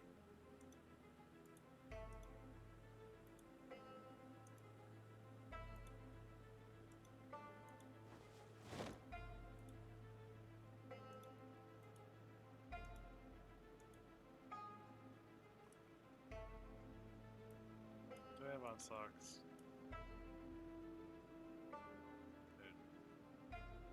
I do. Okay, good.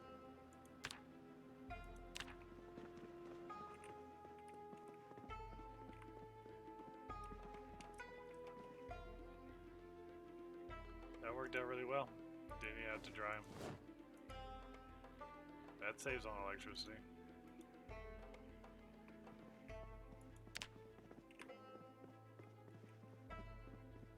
Alright. Let's get rid of our boredom. Because our character's just a brat like that.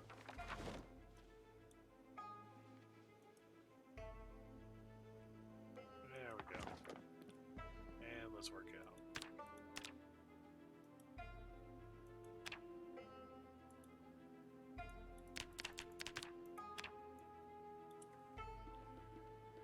I sometimes eat the rat.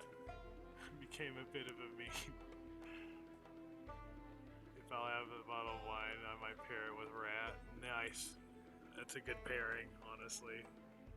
That is a perfect pairing. I recommend the red wine with the rat specifically. I recommend pairing the red wine with the rat for sure. For sure, Otto says. Hell yeah, good taste, my man. I see we have a gentleman of discernment among us. Ow! The cat is biting the shit out of me. Stop that. That's so rude. It's being a spicy boy. Don't bite your father. That's rude.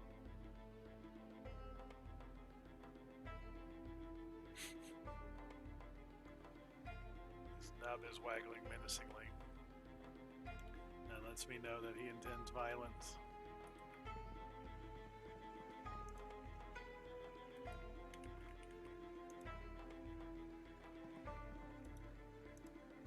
Let me sit.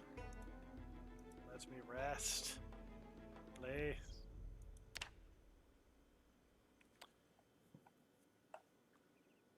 We might be barely surviving, but we ain't savages. That's fair.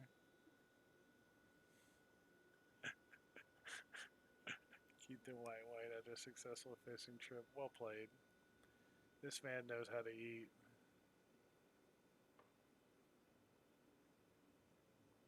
Who you killed? To be fair, the zombie virus killed them. Let's be real here. You didn't kill anybody. You're not going to kill anybody unless you decide to kill Cactus. And if you're playing Apocalypse on multiplayer, you totally can do that. But as long as you don't kill Cactus, you're never technically killing anybody. Tell me, Rustbob, how can you kill someone who's already dead?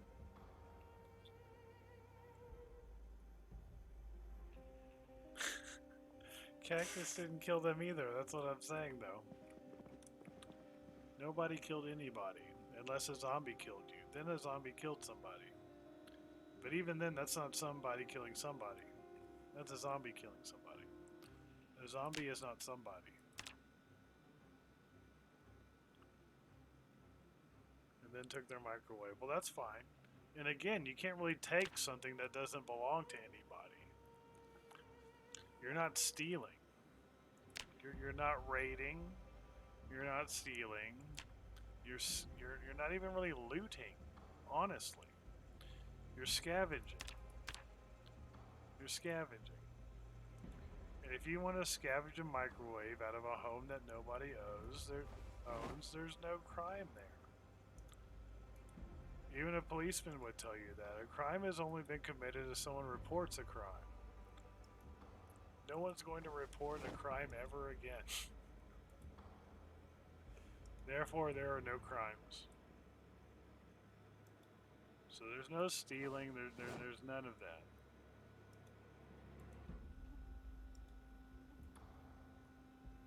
Theft entails ownership.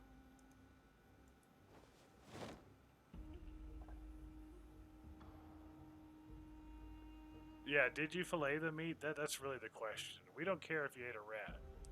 We want to know if you actually prepared the rat's flesh for proper consumption, or did you just cook it and eat it? I cooked the rat whole and then butchered it? Jesus Christ. I guess that's a thing. That'll work, I suppose. Very well, very well.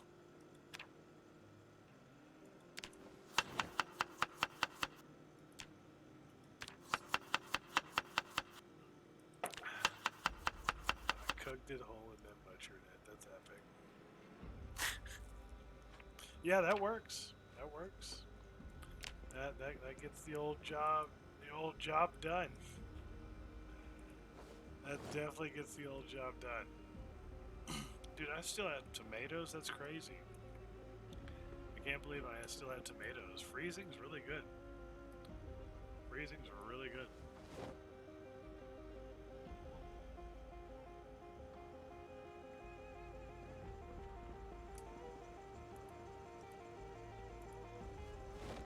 You can probably shut down this freezer though. At least until I decide to start growing crops again.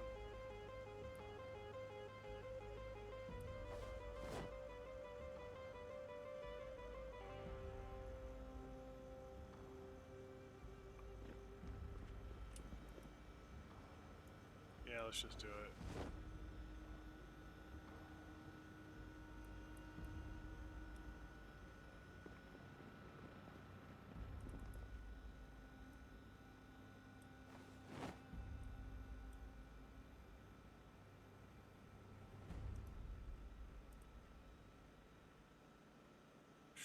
So many carrots. Jesus.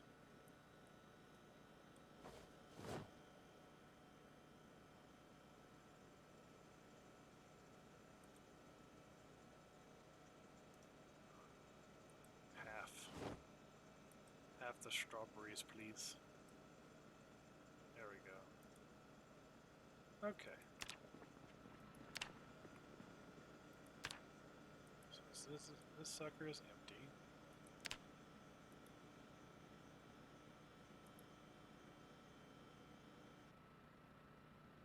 There we go. That shut it right up, didn't it? Nice. So yeah, now we're more fuel efficient. I like it.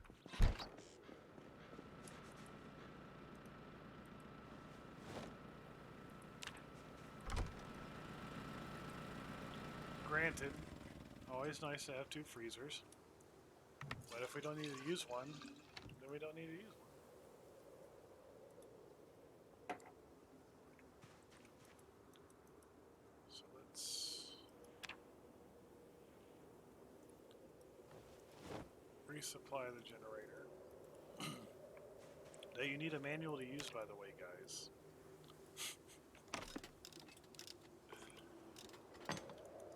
And then we are good.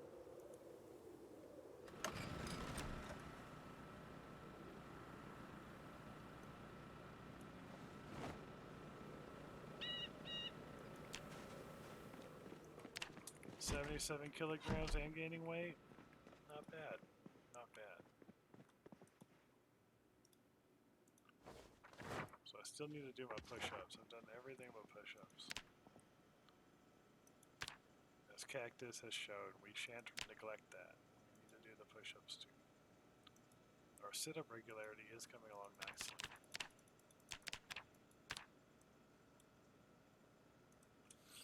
Alright, let me get caught up on chat here. Never cared enough before that. Oh dang, okay.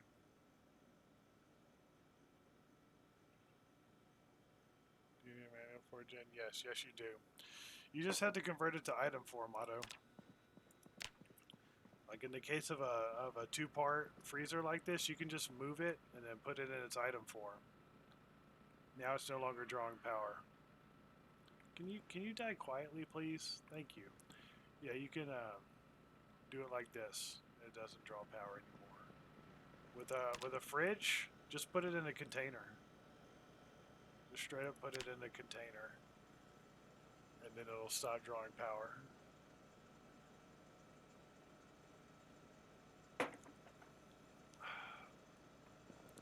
But for the 2-parters, you can just move it like that, and then it's good.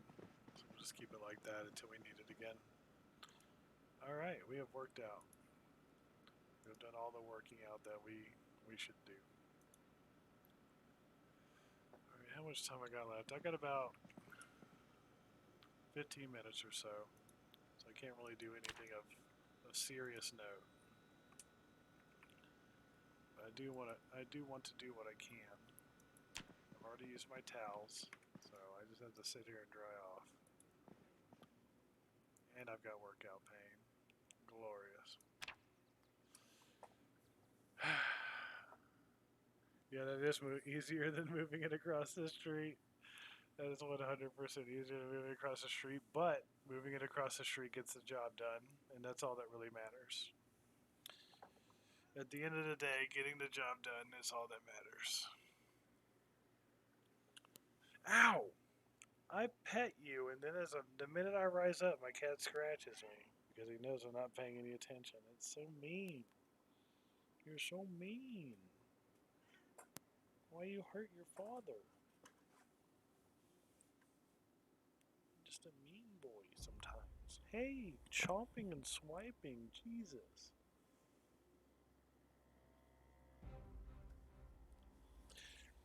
Within every cat, I've heard this before, this is not my quote, but within every cat there is a snake. There is definitely a snake within my cat. For sure. Started a new solo run, 2 survivor homes with 100 meters from home. Didn't have what I was hoping for, Axis crowbar, but I got a machete. Nice! Guess who's going to police station? Yeah, you need your ammo, man. You need your guns and ammo, man. Do it. 100% do it. So what awesome thing can I do before we close out? I can work on my forging. I can 100% work on my forging. That's what we'll do. I've been meaning to work on my forging, but the weather's been ass. But I think we can do it now. I hope I can put a sheet rope on that guard post again. It'd be kind of awkward if I could ever put a sheet rope there again. I don't know what the mechanics are for a sheet rope getting torn down. I really don't. That's the first time that's ever happened in one of my games. I've seen it in other people's videos, but it's never happened in one of my streams. Oh, I can work on my trapping too. We need some meat. We have not had any meat in a long time. So let's work on our traps. We'll work on our trapping as well. We'll do both. Let me grab my maggot and my worms. There we go. We can go bait our traps. That's perfect. That's what we'll do.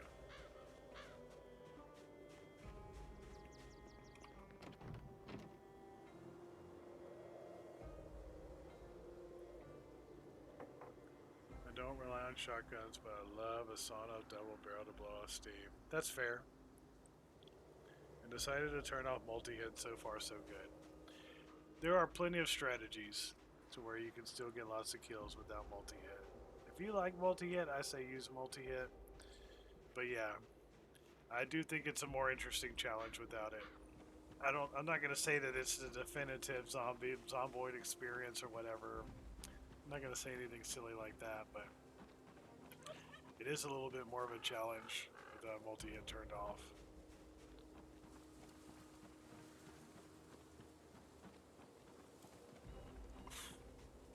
And I want to say that there are certain weapons that are supposed to be multi-hit automatically, but I'm not sure which ones.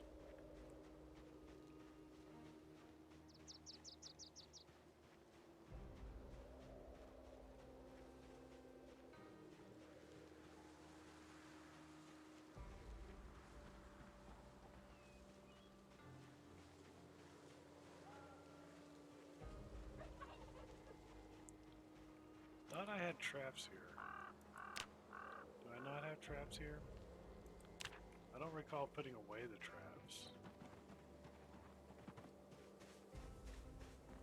I could have sworn I put them all here. No, I think I put them farther down, actually.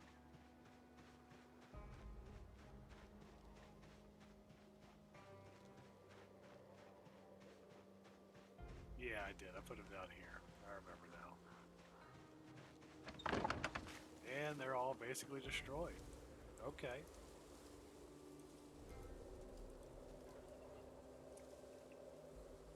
Wow, I got a dead bird. Dang, all my traps broke. That's unfortunate. I was not expecting that. I cannot use maggots as trapping bait. Okay. Duly noted. At least I get all this twine back. It would be unfortunate to lose all that.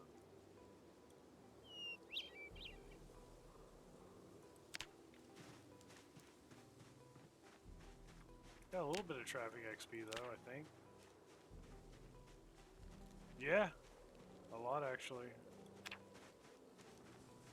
Do that a couple more times, I'll have my first level of trapping.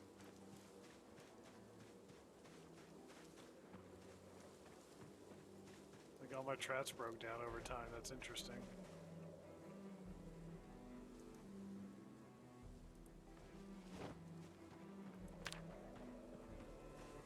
I think I want to build something near the lake, near the pond, but I'm not sure what I want to build. Microwave the bird. I'm not going to microwave the bird. I'm sorry to disappoint you, Rust Bob. You know what, I might, but I'm not going to microwave it whole. That I am not going to do. I cannot be convinced to microwave the bird whole. That's a bit much. But we will butcher the bird. And when we have small bird meat, now that we have small bird meat, we will put it in the fridge. And we will cook it later. There we go. What we need now, I remember how to do trapping. I want more stick traps. So we need sturdy sticks and twine. Okay, I remember that now. Let's see here. Okay. We can do sturdy sticks in the bag. We do need to eat though. We don't want to eat the we don't want to eat the small bird meat though.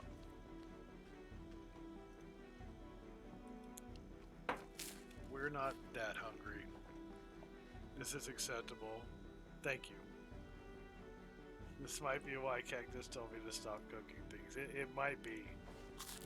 It very well might be, Rust Bob. It very well might be. I'm thinking that that's a reasonable conclusion.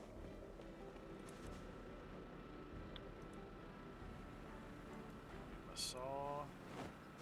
Shoot, I guess I need an axe. I don't have any logs. I used all the logs to build 3 stories of carpentry construction shit. I got way too wrapped up in that. That's okay. I'm a fantastic chef. I believe it, Rust Bob. I believe it. I don't doubt for a second that you are an amazing chef. I don't doubt that for even a second. I bet you are so good at that sort of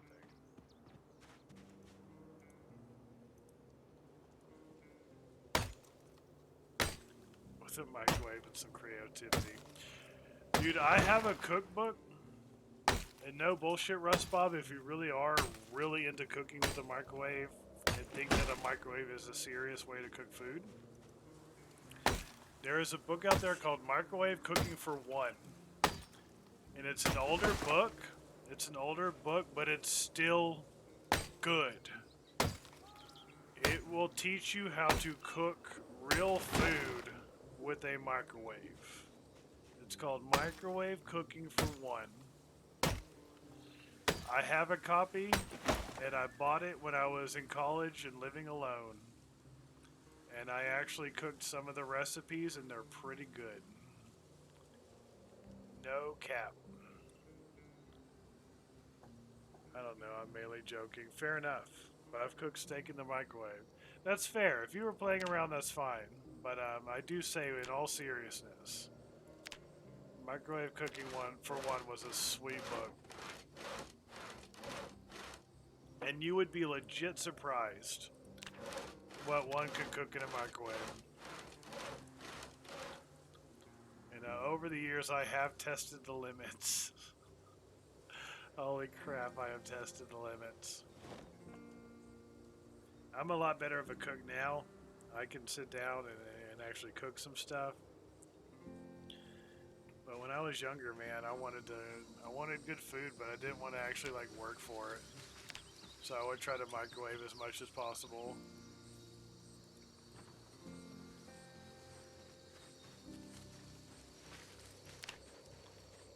Damn, I did not expect to become this overburdened. 6 planks is heavy. 6 planks is serious business. Guess I'll put some of these. Oh, I left my backpack. Of course. I am smart. Dude, a microwave can be so useful. If you know what you're doing with the microwave, you can cook with the microwave, man. Like, you can cook some badass shit. That is no joke. I'm an academic at heart, man. I'm an academic at heart. So I asked myself, I was like, man, I want to cook better shit in the microwave, but I have no idea how to do that. Like, is there actually a resource on that? Like, is there actually a book or a source of instruction? So I found that book, and it was actually really good. But now there are so many good YouTube videos, too. Like, YouTube really is the best place to go find how to learn a recipe, in my opinion. There's just so many dope-ass YouTube videos out there. It's crazy. Let me see here. I've got the twine. Got the trapping. What's up? I guess I have to have it on me. That's fair.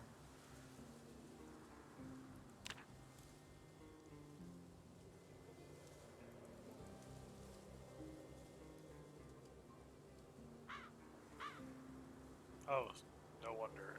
It's supposed to be the stick trap. And yeah, I need to make sturdy sticks. My bad. My bad. I'm tripping over here.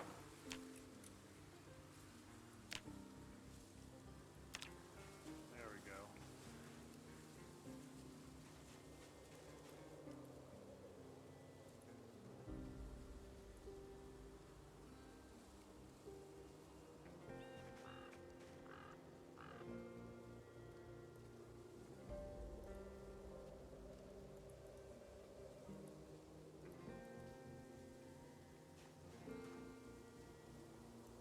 Add bait, maybe.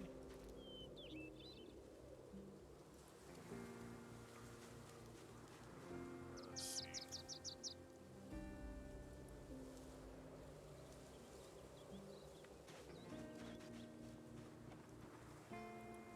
No stamina right now, sweet Christ.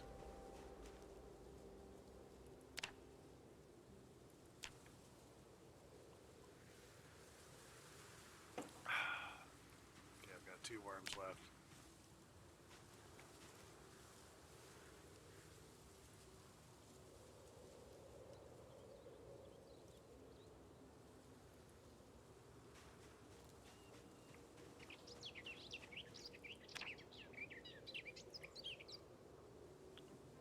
It's 36 already, shit.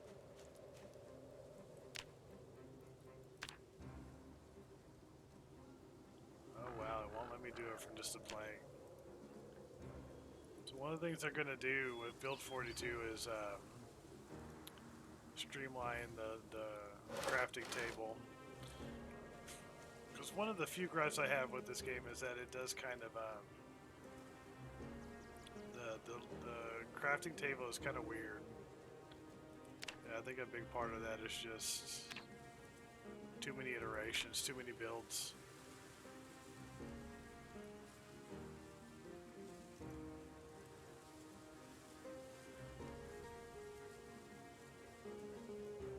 So they do need to clean it up a little bit. So I'm glad they're working on that. There we go, we have baited our traps. Huzzah. We can check on that tomorrow.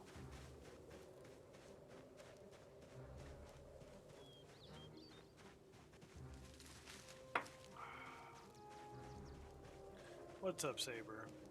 How you doing, my man? I've got a cat at my feet, and it's the best. I just gotta tell you all about it. Yeah, exactly. No, you're so right about that auto. People never change their power settings. They only use the microwaves at max power. That's so true. That is 100% true.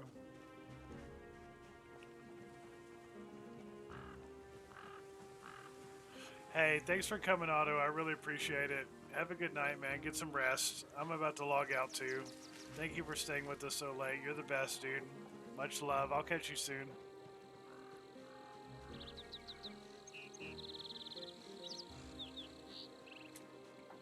I'm about to log out myself. We're actually running overtime, but I'm having so much fun. But I just wanted to bait those traps. Let's bait those traps, rest for an hour, and then check on them, and I'll call it a stream. Oh, man. Thank you, man. See you soon.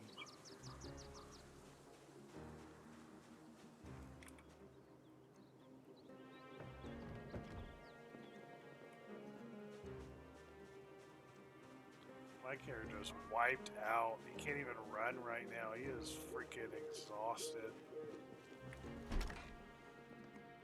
So it's 1840. I'm so shitty with military time. That is 1, 2, 3, 4, 5 o'clock?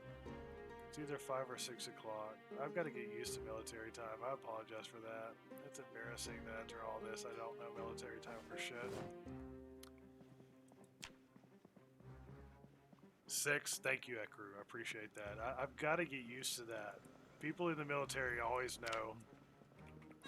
My friend Booty, he's a vet man, and I'll ask him. I'll be like, Booty, what time is it in military time? What does that mean? I gotta get used to that. I apologize. Thank you for that.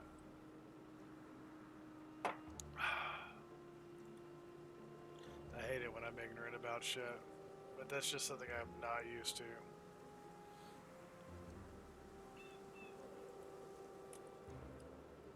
Alright, let's go check.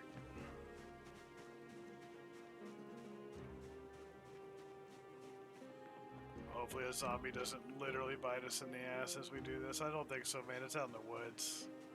The spawn rates in the woods are really low.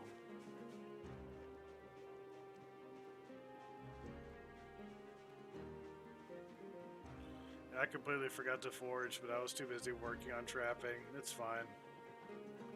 Now it's too dark to work on foraging. That cat keeps trying to bite my toe.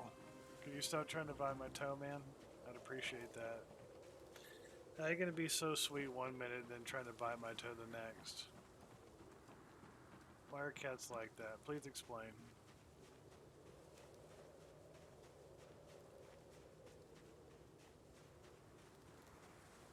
Fair enough.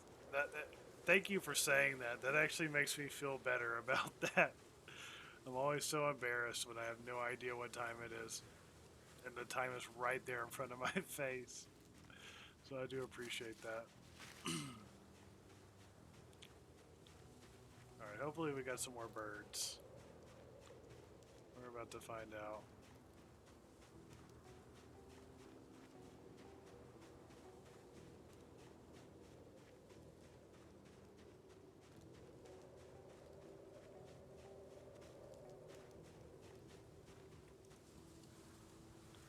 Apparently not. Apparently I came back too soon. Shit. I'll just sleep and come back. That's what I'll do.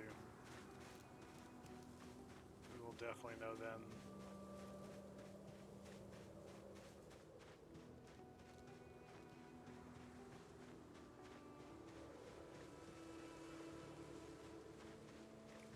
Oh shit, where's the trail?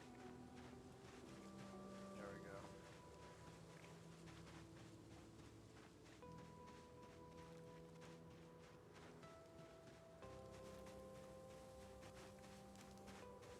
Sorry, I'm getting all confused.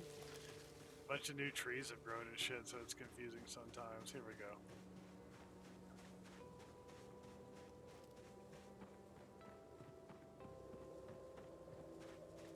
You know, let's go get some shut-eye before a zombie like literally bites us in the crotch. This is definitely how you die, running around in the dark. So let's not do that.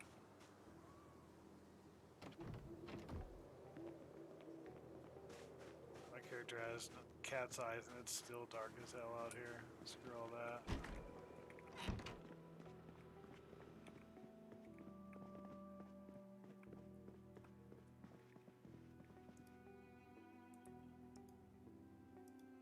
do not want to sleep on the ground. Jesus Christ, give us a sleep option.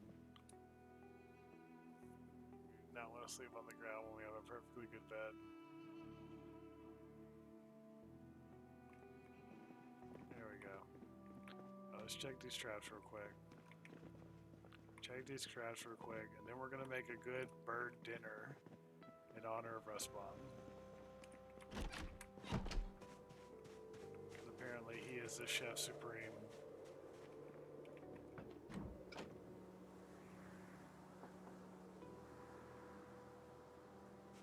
Let me see here. My dad puts all his clocks in military time, so I kind of had to get used to it. That's fair. Still not the best at it, but I get really good at subtracting 12 from things. Fair enough. Fair enough. Yeah, that makes sense. That's a good rule of thumb of how to deal with that. Thank you for that. Oh my god, I'm gonna get lost in the fucking woods. I'm gonna get lost in the woods and a zombie is literally gonna bite my butt cheek off. That's actually what's going to happen.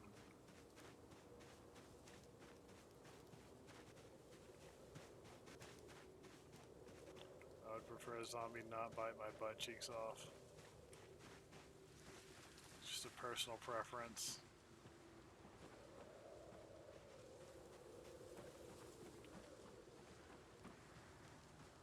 There we go.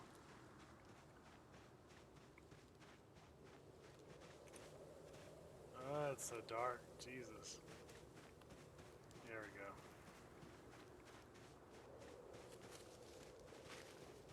How's the traps doing? Check trap.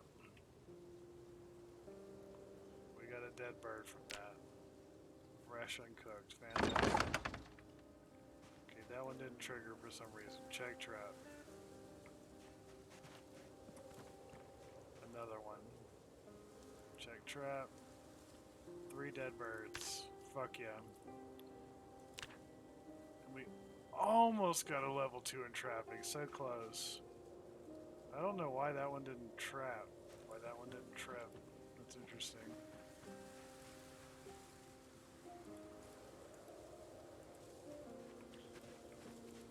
Oh, I see. Bird probably stole the bait. No worries. So yeah, we got some bird meat. We've been eating nothing but vegetables, so the opportunity to get some meat actually sounds really nice. This character burns so many calories. Like normally, like all vegetable wouldn't be a problem, but we just burn so many calories that it's honestly not enough. It's not enough to keep up with our metabolism. Like we actually need a little bit of meat just to stay healthy. If we had more vegetable varieties and stuff like that, it might be different. But it's not really possible to find enough beans to get enough protein to stay healthy. You do kind of need a little bit of meat to supplement your diet in this setting. I have vegan friends who would be so mad to hear me say that, but it's just kind of true.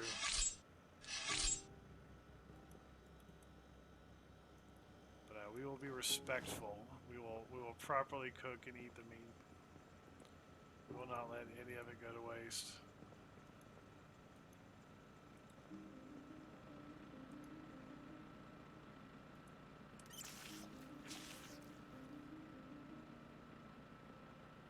Thank you, Russ Bob. I appreciate that. You can take a closer look at them if you want. There you go, buddy. Let's cook some food.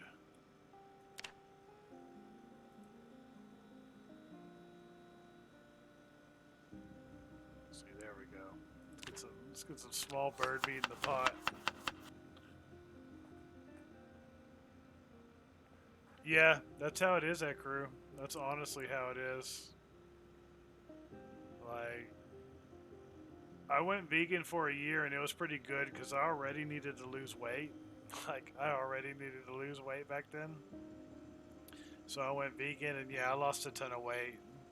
And if I had stayed that way, it probably would have been a problem. Like, granted, like, if you go to the right restaurants and stuff, you can be a fat vegan. Like French fries are vegan. Like there's a lot of things that are unhealthy as fuck that are vegan. But yeah, given the situation for this character, he's got to have some meat. And for a lot of people's metabolisms, it's just healthier for them to eat meat. Granted, you don't need as much meat as Americans typically eat, but yeah, a little bit of meat in the diet can be so good. For a lot of people. Otherwise, they just get way too skinny. That's what Billy Joe said. The lead singer of Green Day, he went vegan for a long time, and eventually he just went vegetarian because he said he was losing too much weight. Like he could not keep weight on himself, and it was becoming a health problem. So he went from vegan to vegetarian just so that he would have more options. But yeah, I eat meat, and I don't blame people for eating meat. I do think we need to change how we actually create meat and how we farm animals, but aside from that, that's the only real gripe I got.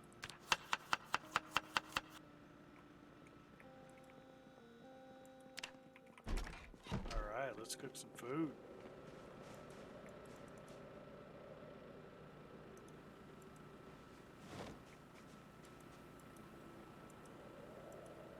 It is time. Where'd my twigs go? Uh-oh. Where are my twigs? There's my twigs. Perfect.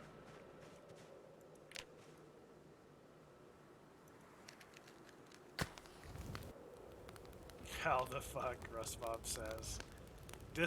I disassembled a lot of stuff, Rustbob. That's how I got most of my levels in carpentry. And then I decided to build 3-story structures. I built many stairs. There are 4 stairs here. 1, 2, 3, 4. 4 sets of stairs. 3 levels. These rain barrels you have to be level 7 to even build. These crates I think you have to be level 3 or 4. So yeah, but the main way is to just disassemble all this stuff. Even if you break things, when you disassemble stuff, you get XP.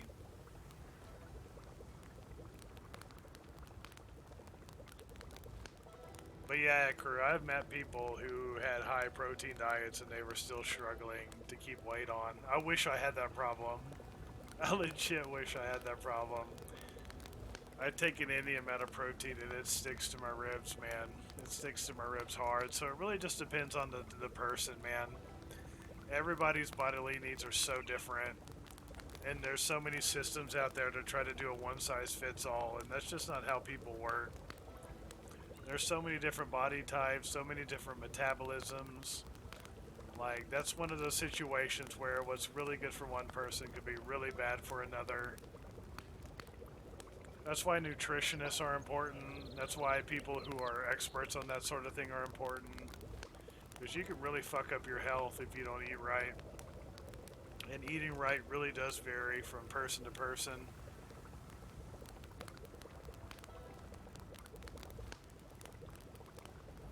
Yeah, electrical is very hard to level.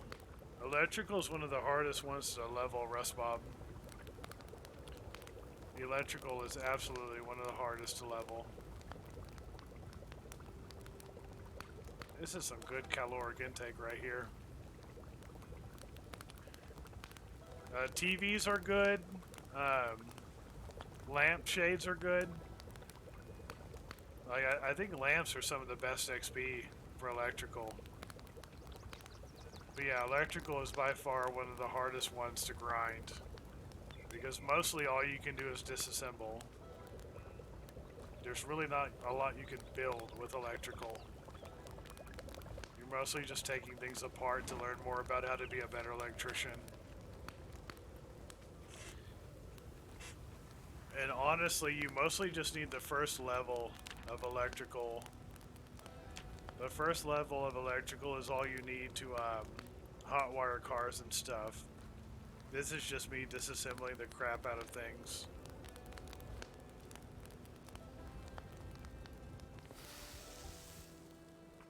Like, that's just me being disassembled crazy, honestly.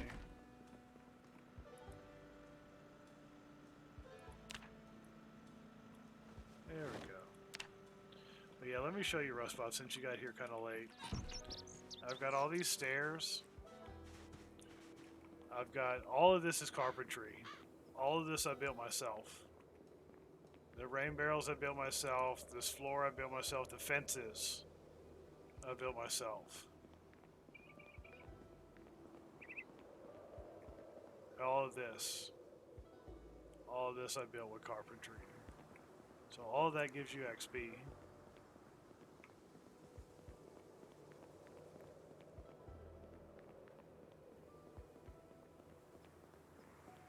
But you need axes to cut down trees. You need saws to saw logs into planks. Like, there's a bunch of tech that you need to make shit happen. You can actually, you can actually fall into the first floor from here. It's kind of wild.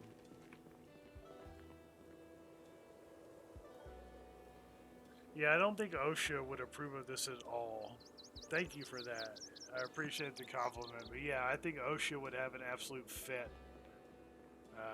if they saw this. I think they would be absolutely beside themselves with anger. For sure.